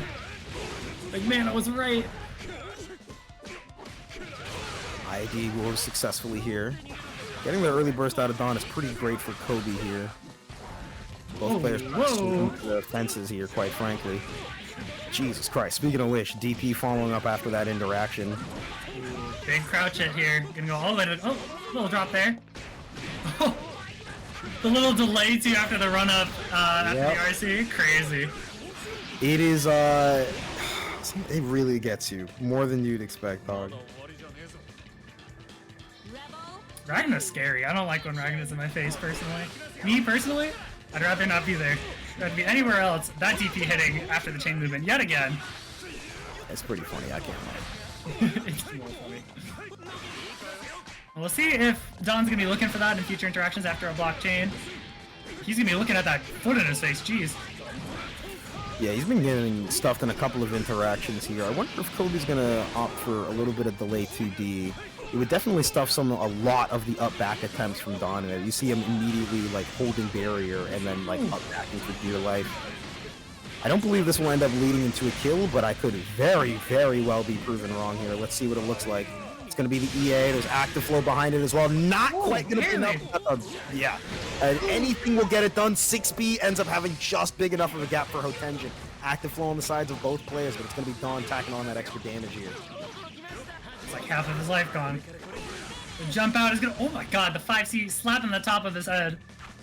Yeah, with the hop, skip, and a jump, Kobe manages to barely evade a slew of anti-airs coming out from Don there. Yeah, using that opportunity to jump out against the stance pressure and bopping him on the head without getting whatchamacallit, flash kicked? Yes, that's the word. Alright, so 2-1 up for Kobe here, looking to close things out with just one more game. OD not quite able to punish that 2B. I am shocked that JP happened and connected. I'm not gonna lie, it's a bit of a combo surprise, so to speak.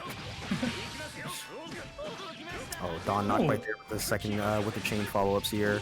Whoa! He's not gonna connect either. It does have a, if I remember correctly, it does have a bit of a minimum range. Things are looking pretty good here for Kobe. In fact, getting a blue beat combo straight up. Oh my god, I love the ability for Kobe to just back up there, take the space, and run back in with the scythe. However, great mash out by Don. Gonna spend OD to get a lot of extra damage off that kind of unassuming starter. It is still ticking during EA. This character's kind of good. It is, that OD holds a lot of this character's power. I cannot lie. And like, to think that the damage aura isn't even the entire OD property. Like, he still gets the increased speed, I believe, on the chains. It's the, hold on, we will get to it in a moment here, but right now, these guys still at it. A couple of early hits there, blocks the low, doesn't end up being able to start much more than the turn, but that's still fantastic. Drag him to the ground. Yeah. It's a full beefy confirm here for their trouble. Not quite there with the staggered offense. I don't think Kobe really has the, like, has Ragnar staggers dialed in. Big trade there on the Hotenjin. I'm not gonna lie, this guy just got a medium, keep the string simple. Don popping Hotenjin like he's a Taker, like IBing and going into driver immediately. Definitely, like it's going out of style. Pretty much. Alright, Kobe gonna use a burst, trying to keep himself in this game, try to close things out while he has the opportunity, but those JAs are going to start things up. I'm not quite sure on the scaling on this myself. Well, we're certainly that's going to be it. Close, yeah. Alrighty, going to tie things up. Don not out of this quite yet. One last chance to take the game and take a reset. You had something I think you said you wanted to bring up? Oh, if it was, I'm not going to lie, I forgot. It's all good. It's all good. We're going into the last game anyways. And again, Don is fighting for the opportunity to get a reset coming in here. right, for the opportunity to get yet another set on the board here. Put in a few more J's in that, just for fun. I'm not gonna lie, it's quite real here. All right, gonna be able to get the extension with the 6A air hit here. Things are looking pretty good. Good throw tech as well. He was trying to go up and challenge in the air. Works out for him after the landing situation. Gonna go all the way to the corner. Ragnar Valkyrie is pretty good. All right, ends up getting the 5C, likely cashing a potential up back from Dawn here. Again, Ragnar's got a couple of other tools on the board for that, whether that's going to be like a delayed 2B or just like a straight up a 2D as well. But it looks like Kobe's trying to find places to reset pressure in order to generate those opportunities as well. Another big DP, and Kobe has placed himself off to tournament point here.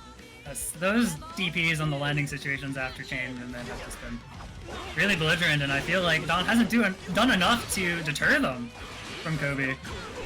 Belligerent's a pretty damn good word for them, I'm not gonna lie. Feels like I've seen Kobe go for more wild DPs than like more traditional DPs during like gaps and pressure, to be honest. Definitely. This is looking pretty good here. Definitely. Kobe hasn't taken really a lick of damage, trying to go for the Nightmare Edge. Should be able to cancel into OD off of this, but looks like he's going to hold on to it. No. Goes for the 5D. That's the OD cancel. Double 5D. Triple 5D EA with the damage behind it. Yes. Kobe is going to take this with a clean 2-0 for the final game. GG's. Yeah. Congratulations to Kobe for taking first place for this week's Burst Limit. Yeah. Looking real good. I did not mean to ping that. But anyways, folks, that's going to be it for us today. Again, we've got a ton of things coming on here, such as the monthly on May 3rd and so on and so forth. We've talked enough about it, I think. So thank you guys for coming around. Thank you guys for playing on a Monday night. Appreciate the games, appreciate y'all watching, appreciate y'all talking, etc., etc.